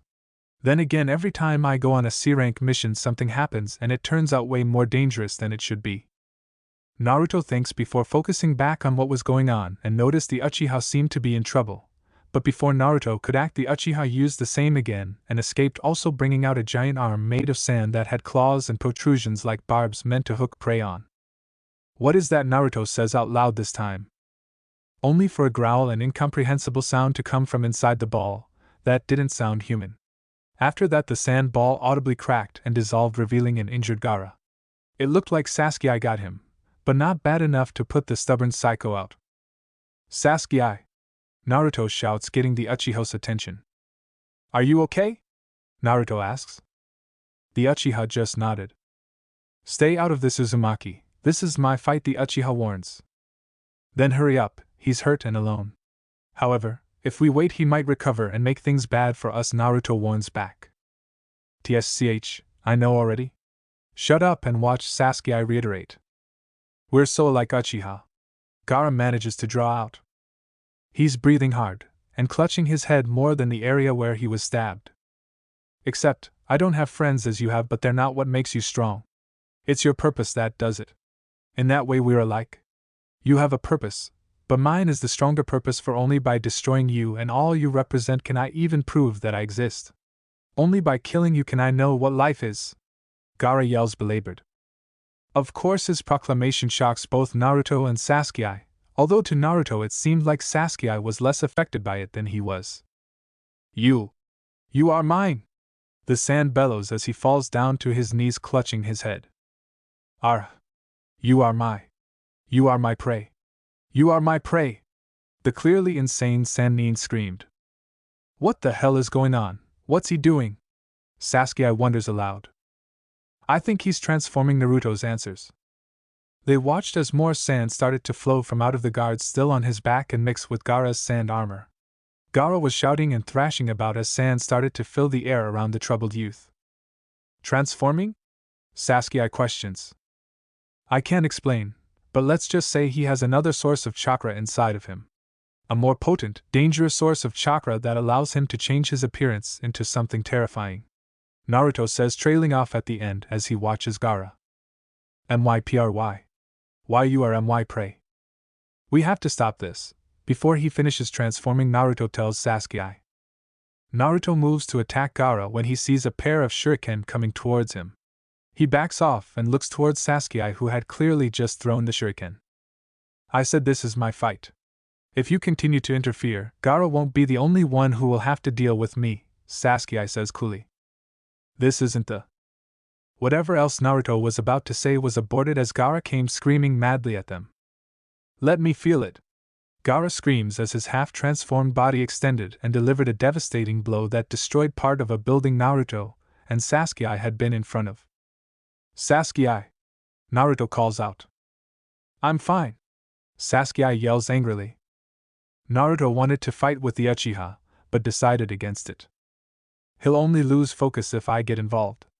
I'll let him face Gaara on his own for now, but if he comes close to finishing his transformation I will step in, Naruto thinks. I'm only saying this once, Uchiha. I'll back off for now, but if he attacks me or it looks like you're about to die, I'm stepping in. I don't know what else you and Kakashi were working on the whole month, but finish this and do it soon, Naruto says before he disappears or appears to disappear to Sasuke. Sasuke doesn't even have time to respond as he has to dodge another attempt only to be nailed in the gut. Only the sand went straight through him. A basic clone. It probably won't work again, Naruto thinks. The real Sasuke came from behind another building throwing a barrage of kunai and shuriken. They were absorbed into Gaara's large sand-covered transformed arm. You want them back, here! Gaara shouts. The projectiles were sent back at 2 or 3 times the speed they were originally thrown at, and this time they were on fire as they shred through Sasuke. But once again it was just a basic clone as they went straight through and into a building that caught on fire from the flaming projectiles. Guess I was wrong, Naruto admits. Come out, Uchiha, why are you hiding from me? Come face me. Gaara snarls. Why me? Why are you coming after me? Sasuke asks from his hiding place. Spot. I won't let you escape. I won't let you get away. You hear me, Uchiha Sasuke? Gaara yells. Instead of waiting for the Uchiha to show himself, Gaara goes on the attack. Using his transformed arm he attacked several nearby buildings, decimating one into rubble as he stood among the wreckage, his eye gleaming with madness as he was literally foaming at the mouth as he went to attack another building. Face me, Uchiha! Gaara calls out in madness and rage. Ha ha ha ha, what's wrong, Uchiha? You're not afraid of me, are you? Gaara calls out as he continues his rampage. Naruto is shocked by what he's witnessing. His speed, power, everything has gone through the roof, and this is only a partial transformation if what Jiraiya told me was true, Naruto thinks in shock and awe. Yes, that's it. You fear me, Uchiha. You live in fear every day I'm alive. Gaara screams. What's wrong, Uchiha? Is this all you have? Are you really so afraid of me? Is all your hatred and sense of purpose dwindled down to this abject fear? Is this the existence you live now? That of a coward? Come out and fight me. Show me that I'm wrong. Prove that your existence is stronger than mine. You'll never know unless you fight me. You'll never feel it. Gaara screams out. Attack me.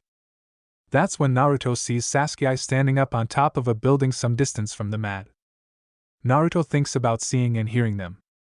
Gyodi, now we're going to have some fun Uchiha, Sasuke. Gaara screams out in joy and pure madness. Naruto watches as both fighters launch themselves at the other, Sasuke with his arm extended excitedly blazing as it makes contact with Gaara's transformed arm only for Sasuke's to slice clean through the transformed appendage. Gaara falls into a heap, but it only lasts a second. Ha ha! Ha ha ha ha ha! Ha ha ha ha ha! Gaara screams as he stands seemingly unaffected, his arm looking like it wasn't just filleted like a fish or rack of meat. Now it's clear to me exactly why I have been looking forward to this, Gaara says. This pain, he says, clutching at a wound where the sword hit. What a thrill it will be to crush such an opponent capable of wounding me so badly. Such a victory will truly let me feel what it means to be alive. There is more. So much more! Gaara roars. Naruto and Sasuke watch as more sand pours forth from the guard, this time giving the insane homicidal ninja a tail with sharp barbed protrusions along it like the claws on the transformed hand. Shit, he's getting stronger. He's allowing it to possess him more and more the longer this drags out. I should intervene, fuck the Uchiha. He can't handle this any longer, Naruto thinks. Then watches as the maniac launches himself at rapid speed towards the Uchiha using his transformed limb. Sasuke barely manages to dodge when the mad catapults himself again. The Uchiha launches a fire that hits point blank, but does no damage to the insane. However, before Gaara could land what was sure to be a devastating blow. Mizudepa water release, water gun. A bullet of water seemingly from nowhere came and hit Gaara, blasting him through a window and away from the downed writhing Uchiha. It was then Naruto flashed in front of Sasuke. Sasuke, are you okay? Naruto answers. Sasuke couldn't even give a proper response. It was clear he was out and unable to continue fighting. You must be out of chakra. That you used was insane. I'm guessing Hatake-san taught it to you. I admit, I'm a little jealous seeing such a powerful technique, but it's probably meant as a finishing technique and not one meant for prolonged battles. Anyway, rest up and let me take care of the rest, Naruto says. I don't need. With your help, Sasuke manages to get out.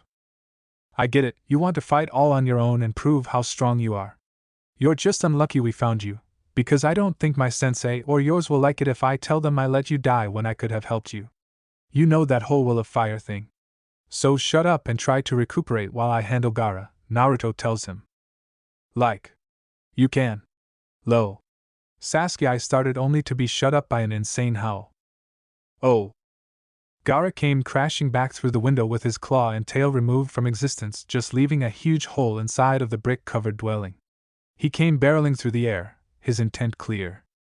He wanted to murder Sasuke, so much so he didn't even register that Naruto was standing slightly in front of Sasuke until he flashed from his position to right underneath Gaara and launched him with a kick up in the air. Naruto landed back in front of Sasuke, who managed to recover enough to stand.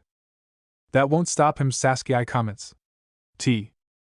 Wasn't meant to, Naruto says, looking at the Uchiha as he holds the snake hand seal. Boom! Sasuke's attention was immediately diverted upward as he watched a bloodied Gaara fly through the air with smoke trailing from a big black cloud hovering above them. Sasuke immediately looked at Naruto, practically demanding answers. Kibakufuda exploding tag, Naruto says simply. How I saw you? Well, I saw when you hit him. I think. It was just a kick. The Uchiha says. Explanations. Never, let's go, we have to make sure he can't get up from that, Naruto responds. Naruto immediately flashes off the rooftop once again, surprising Sasuke. How is he so fast? Even my Sharingan can't track him, or his moves. Sasuke thinks only to see Naruto is already 5 rooftops away, leaning over a downed Gaara. Naruto doesn't wait for Sasuke to catch up as he flashes over to where Gaara lands and immediately slaps several sealing tags on him. The effect of the damage done to him by the exploding tag and the sealed tags completely knocked Gaara out. The sealed tags also had several added seals that had a couple of secret functions. The main one being in controlling and subduing the Ichibi inside of Gaara, forcing it to sleep and for its chakra to go dormant. However, Naruto didn't get long to study the effects and make sure they were working properly before he was forced to jump away from the body as several shuriken and kunai impacted the hard concrete slab of the roof he was on. Using swift release, Naruto then flashed back to Sasuke when 7 or 8 sound nin appeared surrounding Gaara. Naruto, Sasuke says, sounding concerned. Naruto looked to see a 9th one had snuck up behind the Uchiha, and now had a kunai pressed against his jugular. What do you want? Naruto asks as he tries to analyze the situation. You've ruined Lord Orochimaru's plan. We're here to fix what the leader of their group says. You wake the brat up. After all, he's an important part to Lord Orochimaru's plan. I wouldn't do that, Naruto teases. Sure enough, as soon as you goes to pull the tag off, he gets a severe shock, knocking him out immediately if not killing him. Why you? Screamed the leader in anger. What did you do? The man yelled at Naruto. The only ones capable of removing those seal tags from Gaara army and Lord Jiraiya, Naruto reveals. The Toad Sage? Questioned one of the Otonin. He was the one who taught me, and devised this strategy for dealing with the little maniac, Naruto says. Then you fix it now or what? You can't harm Sasuke, we both know your master would kill you if you do. I don't know why he wants the Uchiha, but I know if you're here it's because he wants him for some reason, Naruto says. TSCH, good for you, brat. How about we beat you until you beg us to let you help us and fix what you did? The leader says with an evil sneer. Musho's swift release, shadowless flight Naruto ringtones did not even need the hand seal. He was behind the Otonin holding Sasuke hostage before he could blink. He grabbed a hold of his neck and jumped up and slammed him backwards into the concrete of the roof, snapping Otonin's neck. He was pelted with shuriken and kunai, but the body of the man he was holding blocked them, giving him enough time to use swift release and appear on the roof right in front of the Otonin and the still knocked out Gaara. Naruto seemingly instantly to the Otonin flashed the hand seals Ox, Snake, and Ram. Kirigakyu no jutsu hiding in mist technique, Naruto says. Naruto used enough chakra to completely engulf the rooftop in chakra-laced mist, obscuring him from sight. That didn't stop the Otonin from chucking a bunch of weapons at where they just saw him. Atsushi, did you get him? Atsushi. Daichi, are you near Atsushi? Rikudo, do you see Daichi or Atsushi? No, what about you, Nobu? I can't see a thing in this mist, and our usual techniques won't work in this mist. We should use a wind technique and blow the mist away. Do any of you know a wind technique? No. Like Lord Orochimaru would allow us to learn any real techniques. Don't talk about Lord Orochimaru like that, he's just selective about the things he wants us to know so we can focus better on our jobs. You're really using your last moments alive arguing about what techniques you didn't learn? Naruto asks. Shut up, brat. Undo this technique and we'll show you why you shouldn't mess with Oto's elite squad of trackers, one boasts. Okay, Naruto says simply. And just like that the fog lifted and they were able to see clearly again. However, when the one called Nobu, a man of 5'10" height with black hair and a decent amount of muscle for his age, being the ripe old age of 46, looked around him, he noticed. It was just him on the roof, not even Gaara was visible as he visually searched for the unconscious youth. He then scanned for his team, but no luck there. All he found were splotches of blood. The enemy was also hidden, the sounds of fighting still traveled to his ears, but it all seemed so far away just then. Where are you, brat? Fight me! He called out. He never got a response. Naruto had taken out his team in under a minute, killing each one with a swift throat slash, which made them unable to call out or fight as he transported them away from the roof one by one until it was just the last guy. Musho's swift release, shadowless fight, Naruto calls out for effect. It takes less than a second for him to reappear back on the roof and right in front of Nobu as he uses a kunai to slash his throat. Nobu's blood joins that of his team's as they commingled on Naruto's clothes. Sure in his victory over the Sound Nin, Naruto flashes back to where he had Gaara and Sasuke hidden. Hey Sasuke, are you alright? Naruto asks. Why didn't you let me fight? I could have taken them all out by myself. Sasuke yells. Sasuke storms over to Naruto, grabbing his collar as he tries to push Naruto against a wall, only for Naruto to flash out of his grasp and appear near Gaara. Well, it's good to see you appear to have gotten a second wind and are able to move. We have to get back to our squad leaders, Naruto responds. How did you do that? Sasuke questions him. Didn't Hatake-san tell you? You're not the only one, Naruto tells him. Of course, Sasuke was shocked. Kakashi never told him, and he had asked the man several times about the blonde he barely remembered even sharing a room with, let alone a class. He doesn't remember there being anyone in our class that had abilities outside of the clan heirs, and he should have known if there was someone else. We don't have time for you to pout and cry about something that doesn't even matter to you. We have to get moving, Naruto barks. He lifts the unconscious Gaara up, placing his left leg between the unconscious teen, grabs his left hand, squats down, wraps his right arm around Gaara's right knee, and then rises up himself, making sure to keep Gaara in a comfortable position so that he could still run as fast as possible. Thinking on it, Naruto makes note he might want to add this to his training in case he ever found himself in a similar position again. I bet I can use shadow clones to make it even more realistic, Naruto thinks before refocusing. Hey, why are you doing that? Just leave him here. He'll only slow us down, Sasuke says. Gaara here is a prisoner of war. He's Suna's secret weapon, so taking him with us and making sure he stays out of the fight is key. I figure the village is about to start fighting back any second now, Naruto says as he looks up to the sky. Just above them flew a hawk. It gave out a series of calls as it soared above the village. The village's response was ready to kick in. I'm heading towards my sensei. You can come along or find your sensei, Naruto tells Sasuke. I might as well tag along. Make sure you don't do something stupid and the redhead gets away, Sasuke replied nonchalantly. Even he had to reluctantly admit it was times like these where Sakura came in handy, because Naruto didn't even look at him being cool and strong like that. He just took off towards the gate and that group of huge animal summons. Sasuke soon followed. As they ran, they encountered a little resistance in the form of Sound and Sand Jonin that got ahead of the summons, but hadn't ventured too far into the village, confused about the lack of response they were getting after they crashed the gate. However, they were not alone as ANBU started picking off the stranglers one by one. Let's give them a hand, Naruto says. Instead of using his Jinton, swift release, Naruto used a standard Shunshin to get behind a Sound Jonin and shove a kunai in his back. Sasuke, not one to be shown up, uses a fireball with hidden shuriken and kunai interspersed to nail another one as they attempt to attack Naruto. They managed to bypass that bit of action as the ANBU continued to clean up through the village, picking off the invaders. When they got closer to the gate and the summons vanished. That's when they saw Naruto's team plus a bunch of other Konoha shinobi running fast towards the arena. Hayama-sensei, what's going on? Naruto asks as he and Sasuke catch up to Team 4.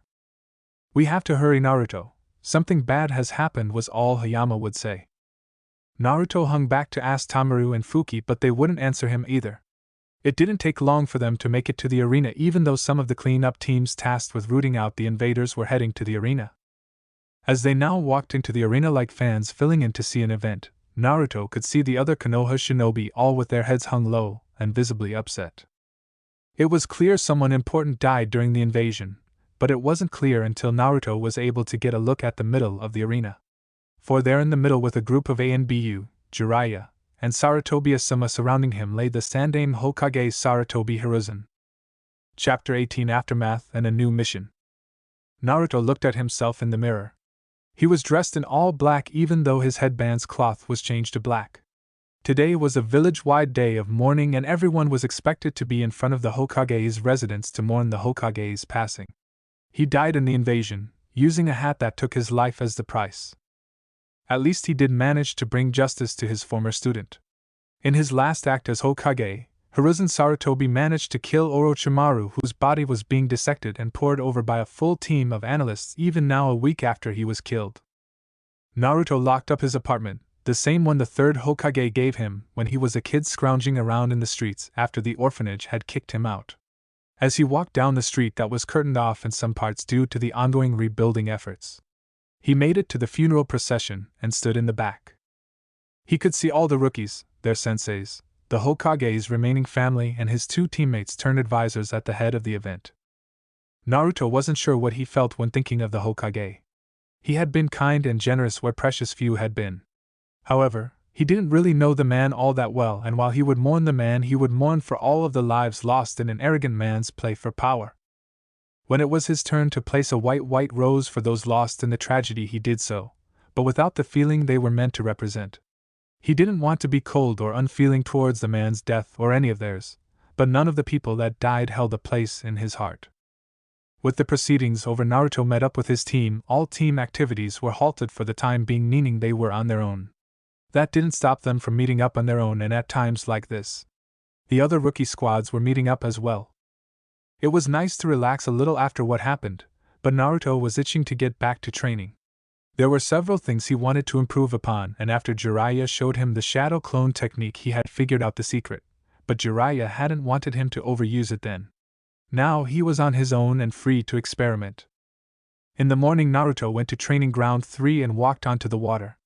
Once in the middle of the lake, he created 2 shadow clones and directed them to use the tree climbing practice while fighting, only using basic taijutsu. He created 2 more, with one facing east and the other west, and had them walk an equal distance away before sitting on the water and practicing their water manipulation technique. Naruto then created 5 water clones, having them pair off with the last one facing him. Naruto then created 2 more shadow clones and had them walk to shore and practice their wind manipulation. With that said, Naruto and the water clones raced around the lake. They would then get into a fight using the wild water wave and the water gun. Apparently it was taught to Jiraiya by his toad summons and meant to be used in conjunction with one of them. However, Naruto had already signed the cheetah contract, and even if he could have more contracts, Naruto didn't want the toad contract. Meanwhile, with the toad user, the Hidden Leaf Village has a high average score, Jiraiya remarks. Currently, the Toad Sage was crouched on a balcony peeping at women in a bath across the street. Even with all the damage to the buildings across the village, most buildings had survived more or less intact, including some of the public baths, which made them easy prey for the pervert. Which also kinda made him easy to find. "You're still doing such a ridiculous thing?" Hamura Mitokado chides the man. "Well, yes, this is my research," Jiraiya says with no shame, still peeping at the unknowing women. "Old man Hamura and Kohara-sensei," Jiraiya says, turning to face them because he knew they wouldn't leave him be. "I wonder what the advisors want from me?" Jiraiya questions. "Surely you know. Without our telling you, don't you?" Hamura says. Seeing as the mode was ruined, Jiraiya stands to face the advisor council. "Come on, you two, you don't have to make such scary faces, do you?" Jiraiya responds with a good guy smile. "I heard that talks with the Sand Village were settled without problems," Jiraiya says. "The hidden village in the sand announced that basically everything was Orochimaru's fault," Hamura says. "So with the snake dead and his body being dissected, they want to claim no culpability," Jiraiya surmises. "In addition, at the moment, they are giving us their complete surrender. There were some key sticking points, like returning the ones that were captured, including him," Hamura adds. "Yes, well, he's still alive. The separation was done without any problems. From what I've been told, I doubt they actually want him back. They want it back, their weapon," Jiraiya says. "That's not our problem. We will deal with the issue after," Hamura finishes. "Unfortunately or not, the Leaf Village has no choice but to accept their surrender and proposition in order to restore national power," Koharu Udatane says. "The current strength of the Leaf Village has dropped drastically. Under these conditions, our top priority must be to prepare for any unpredicted crisis," Hamura says. "We don't know when any of the neighboring nations will come out in a bold move. Therefore, we have decided that until the village gets its strength back, we should assemble the few top men from each troop and form an emergency executive committee to handle this. But first, we need a strong, trustworthy leader. You can find the seeds of trouble rolling around everywhere these days. It was not just Orochimaru. His death and Sarutobi's sacrifice changed little," Kohara says. "Geez, you didn't have to go through the trouble of informing me that," Jiraiya responds. He retrieves his spyglass and attempts to go back to his peeping. "If that's all, I'm going to continue gathering material," Jiraiya says. "I'm going to tell you the basic plan. We need the 5th Hokage right away," Hamura continues. "And yesterday at an emergency meeting with the feudal lord of the Land of Fire, we decided it would be you," Jiraiya Koharu informed him. "Well, I'm sorry, but it's not in my nature," Jiraiya responds. "It has been decided. Besides, if a shinobi like you, renowned as a Sannin, is not, then who is it?" Hamura asks. At this, Jiraiya stands back up and turns to show he's serious. "If you want a Sannin, there's one more left. That's Tsunade," Jiraiya reminds them. Hamura and Kohara look at each other, and then back at Jiraiya. "Certainly that child probably has the capability, but," Kohara says. No one currently knows where Hamura finishes. I'll find her and bring her back. If I do that, there's no problem, right? Jiraiya inquires. But they try to argue. A wise one like Tsunade is meant to be Hokage more than a man like me, who has no motivation. Now what do you want to do? Jiraiya says, looking at them with a steely edge. Seeing as they couldn't force him into the position, the advisors had no choice. Alright, we'll give it urgent consideration. However, we will have 3 members from the ANBU Blacks Ops accompany you as the search unit for Tsunade, Hamura says. After all, knowing Jiraiya, he'll use this as an opportunity to run off and we won't be able to find him again, the counselors thought. Don't worry. I won't escape from this duty. The guards are not necessary. However, there's one guy I want to take with me on my trip. I've found an interesting egg, Jiraiya says. Both of the advisors could only wonder who he meant. Meanwhile, back with Naruto. After training all morning, Naruto decided to take a little break. He recently received a couple of coupons from Ichiraku Ramen. He hadn't been there in forever, it seemed to him. A little treat wouldn't hurt every now and then. Naruto was glad that Ichiraku's hadn't received much damage and actually managed to open up fairly quickly after things had settled down. Hello, Tsuchi, Naruto greets the chef and owner. Is that Naruto? While Kiddo Tsuchi responds. Hey Tsuchi, can I get 1 bowl? Naruto orders. 1 bowl? Tsuchi questions with a knowing look. To start, Naruto admits. First order coming up. Tsuchi responds. Thanks Tsuchi, Naruto responds. He then pulls up a stool and waits for his order to be ready. I still hate the 3 minutes it takes to make a bowl of ramen, Naruto thinks as he notices. Tsuchi, where is Ayam? Naruto asks. She took the day off, but she'll be back later, Tsuchi says as he continues to cook. Oh. What would you do today if you didn't mind me asking? Tsuchi says as he plates Naruto's order. I've been training. You know, since the invasion, because of everything that happened, it didn't feel right to do much of anything except talk to friends. I don't have many of those, so it was mostly talking to my team and taking it easy for a bit. So it's the first time I really got back to training so I can get stronger. Naruto responds.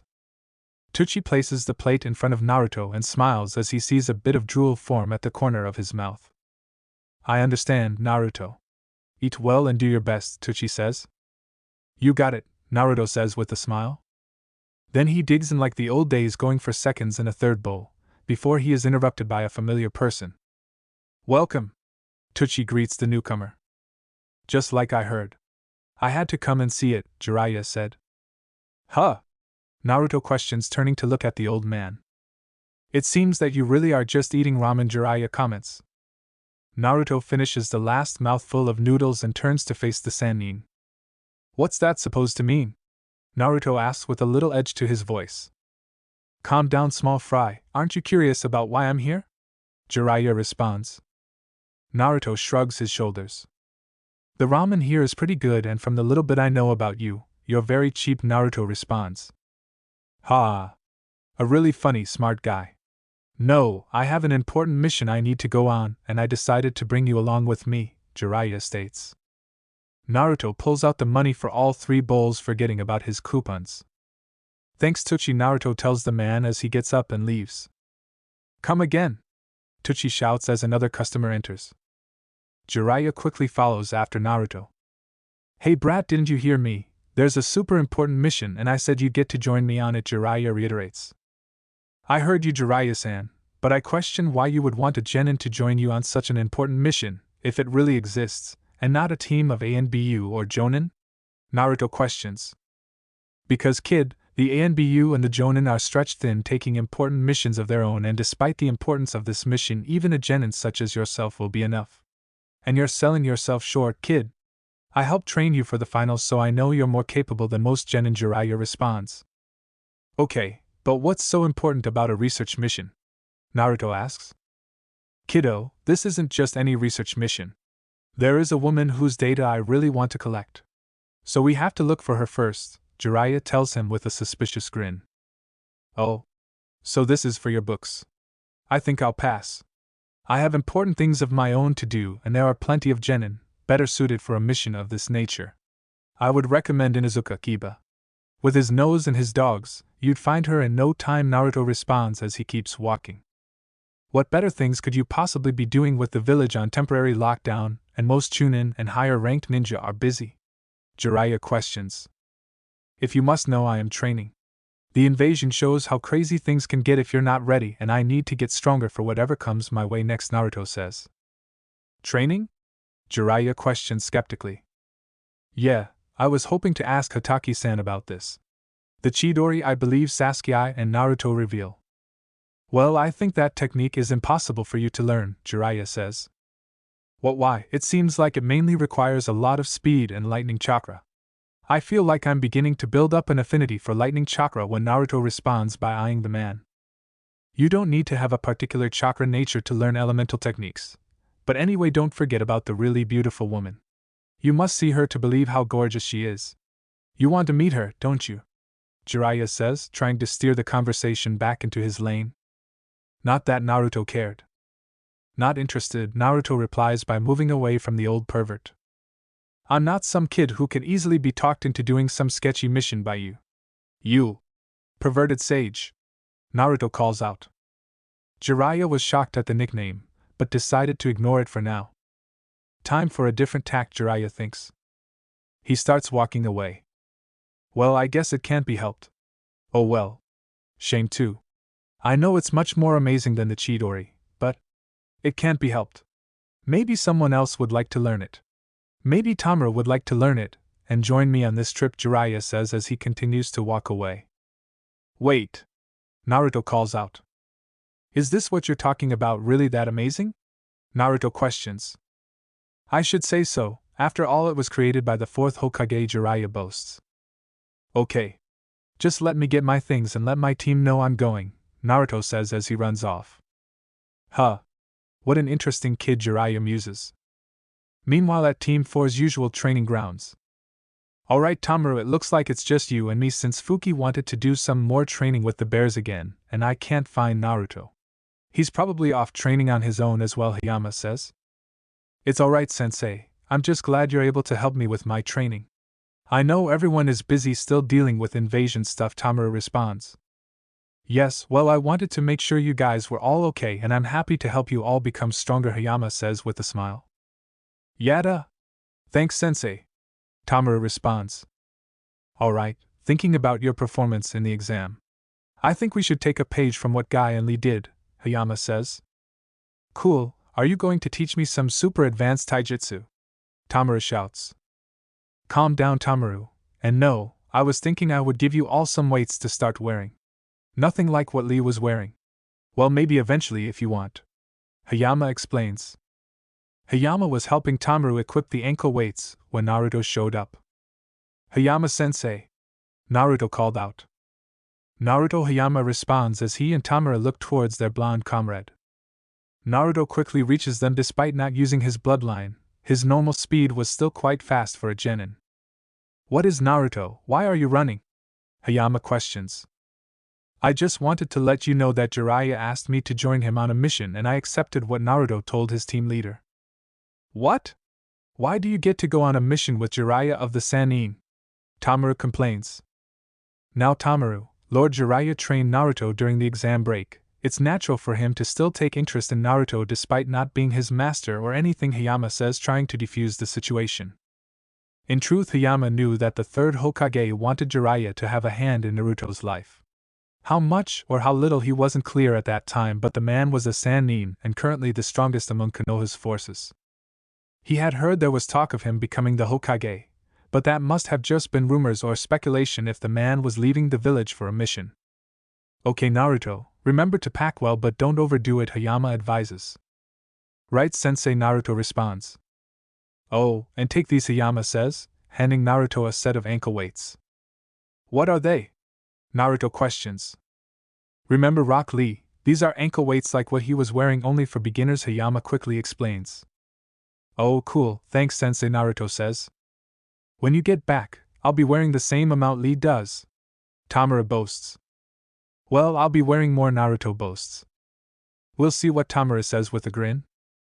The two friends shake hands, agreeing silently to get stronger together, and then Naruto runs off.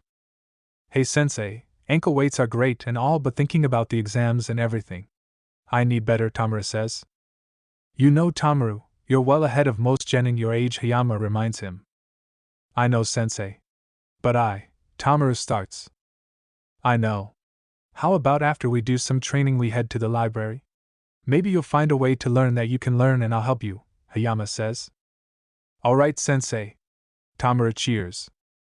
In a different part of the village at this very moment, Kakashi was battling a strange pair of invaders with the senseis of teams 8 and 10. I'm the one who was surprised. I saw strange men in the tea house and wondered who they were. There they were, Uchiha, Itachi, and the mystery man of the hidden mist village, Hashigaki, Kisame, Kakashi says to the two Nuke Nin.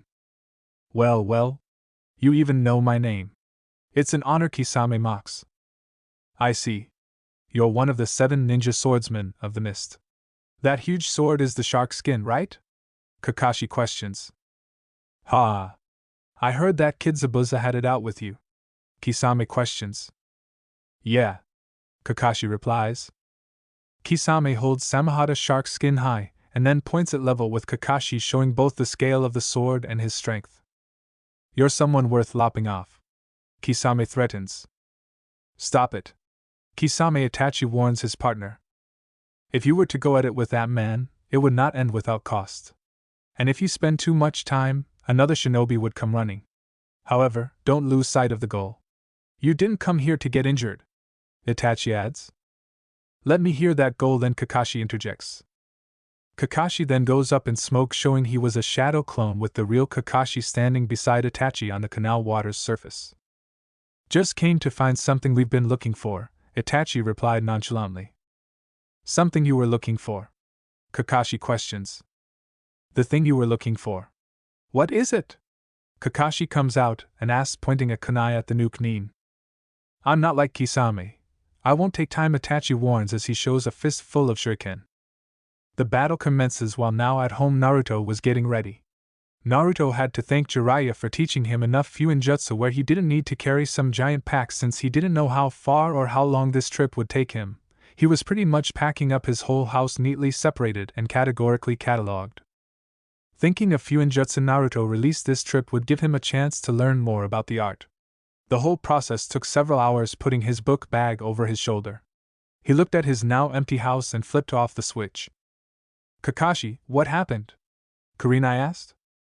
She and Asuma were technically blind, but they both fell when Kakashi hit the surface of the water. Something had changed in the split second since Kakashi had warned them to close their eyes. Are you saying we should keep our eyes closed still? Asuma questions. Keep them closed, Kakashi struggles to say. What happened? Asuma questions. Just as that guy finished speaking, you suddenly fell over, Asuma says, alarmed. 3 days in that world is but a mere moment in the actual world, huh? But why doesn't he kill me? Kakashi questions. Kisame suddenly shunshins to stand beside Itachi. Whoa. To take that without causing his spirit to collapse, Kisame remarks impressively. But Itachi, it's also dangerous for you to overuse those eyes, Kisame adds. The thing you're looking for. Is Sasuke, Kakashi managing to ask, fearing for his student. No. The legacy of the 4th Hokage, Itachi answers, shocking everyone.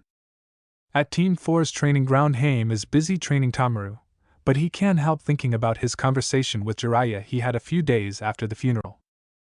Hayama. I will keep Naruto under my care, Jiraiya says, cutting through any formalities. What? Hayama questions. Yeah, he was told by the 3rd Hokage that Jiraiya would play a part in the boy's training and upbringing, but this sounded like something permanent, and he wasn't so much in the picture. The plan always had been that I would take care of the boy at some point, and take over his training like I did the Yondaime Hokage. Actually, I always believed Kakashi would be Naruto's first teacher, but he somehow slipped through the cracks. I can't explain it, but it's best that I guide him now.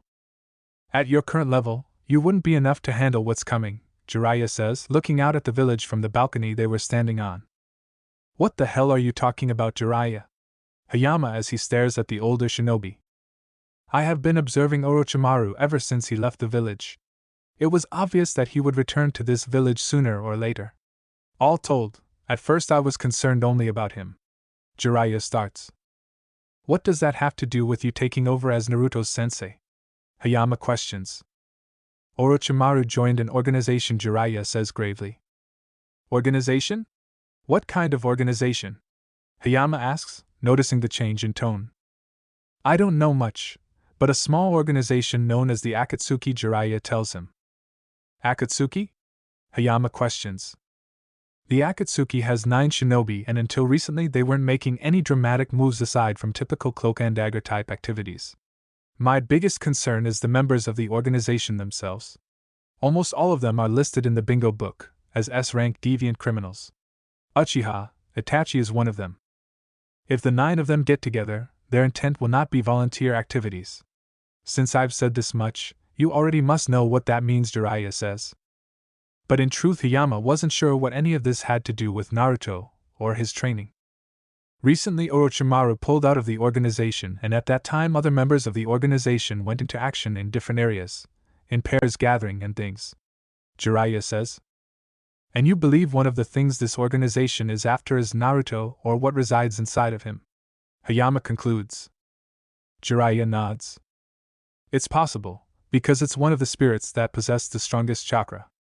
Hayama, sooner or later Naruto will have to live watching his back. That is his destiny, Jiraiya emphasizes. Thinking of that conversation, Hayama should have known Jiraiya had more immediate plans being made than he thought. He could only think of one thing. Stay safe, Naruto. At the front gate, Naruto and Jiraiya are ready to go. No last-minute goodbyes you need to give? Jiraiya questions. Nah, outside of my team I don't have many friends, Naruto says as they walk through the gate. A cute kid like you, surely there's a girl that's caught your eye, Jiraiya probes. Nah, there was one, but it'd never work. Besides, I need to focus on getting stronger. Speaking of which, is this you promised to teach me? Naruto responds. What's your rush? Trust me, we've got time for me to teach you what, Jiraiya says as he keeps walking. How long is this going to take anyway? Because I need to get back and start taking missions again, Naruto responds. Barely out of the gate, and you already want to return home. Where's your adventurous spirit, kid? Jiraiya says. Whatever, Naruto responds, figuring he wasn't going to get anything out of the old man right now. Hey, why are you doing this anyway? Naruto asks. Huh? Jiraiya asks without understanding. You helped me during the break before the finals happened, but that was only because of the third Hokage. And even then you really didn't want to help me, Naruto recalls. You remind me of someone, Jiraiya says aloofly. They walked over a bridge as Naruto waited for him to continue, before he finally bit. Who were they? Naruto asks. A long time ago the 4th Hokage was my disciple. You resemble him so much, it's almost funny. That's the only reason, Jiraiya finally answers. The 4th Hokage. Naruto repeats. Hey, watch out, kid, Jiraiya warns. Just in time as Naruto avoids stepping in a big pile of animal poop. They walked a little over 6 miles before they reached the town of Otafuku. Naruto looked around the town as they walked. There was some dude practically naked in some weird pose with a finger holding a flame, a guy advertising candy loudly in the middle of the street, a lady holding an umbrella hosting a raffle of some kind, and all kinds of weird-looking people doing weird things. This town is pretty weird, Naruto says, wanting to leave. Jiraiya just ignores him as he finds them an inn to stay at for the night. I can still walk, you know, Naruto complains, not liking the feel of the town. A disciple should obey his master, Jiraiya responds. I just wanted to learn what you promised me and maybe get more training in Fuinjutsu, Naruto argues. That's what's called a disciple, Jiraiya yells. Any further arguments were cancelled as a somewhat attractive young woman walked by wearing a short dress and high heels. And she seemed to be interested in one or both of them. But before Naruto could get any ideas, not that he did, mind you, she was okay. Naruto, Jiraiya calls. Yes? Naruto asks. Jiraiya hands him the room keys. Here is the room key. Go to the room ahead of me, and practice your chakra. Or something. Train some and then go to sleep, Jiraiya says excitedly. Where are you going? Naruto yells. Don't wait up, kid, Jiraiya says with a creepy smile as he goes off with that girl. A little later on, Naruto is in their room sitting on the bed, his bag sitting on a chair. I should have known better, Naruto thinks. Of course, any training or mission with him will end up like this. Naruto laments his decision. Naruto wonders if he really has any inclination on overseeing my training. A while later, that's when he hears a knock on the door. What happened? She dumped you already? Naruto mocks. Knock, knock, knock, knock. Okay, okay. Naruto calls back. Knock, knock. Okay, okay. I'll open up. Naruto yells, hoping to quiet the knocking. However, what awaits him when he unlocks the door isn't Jiraiya.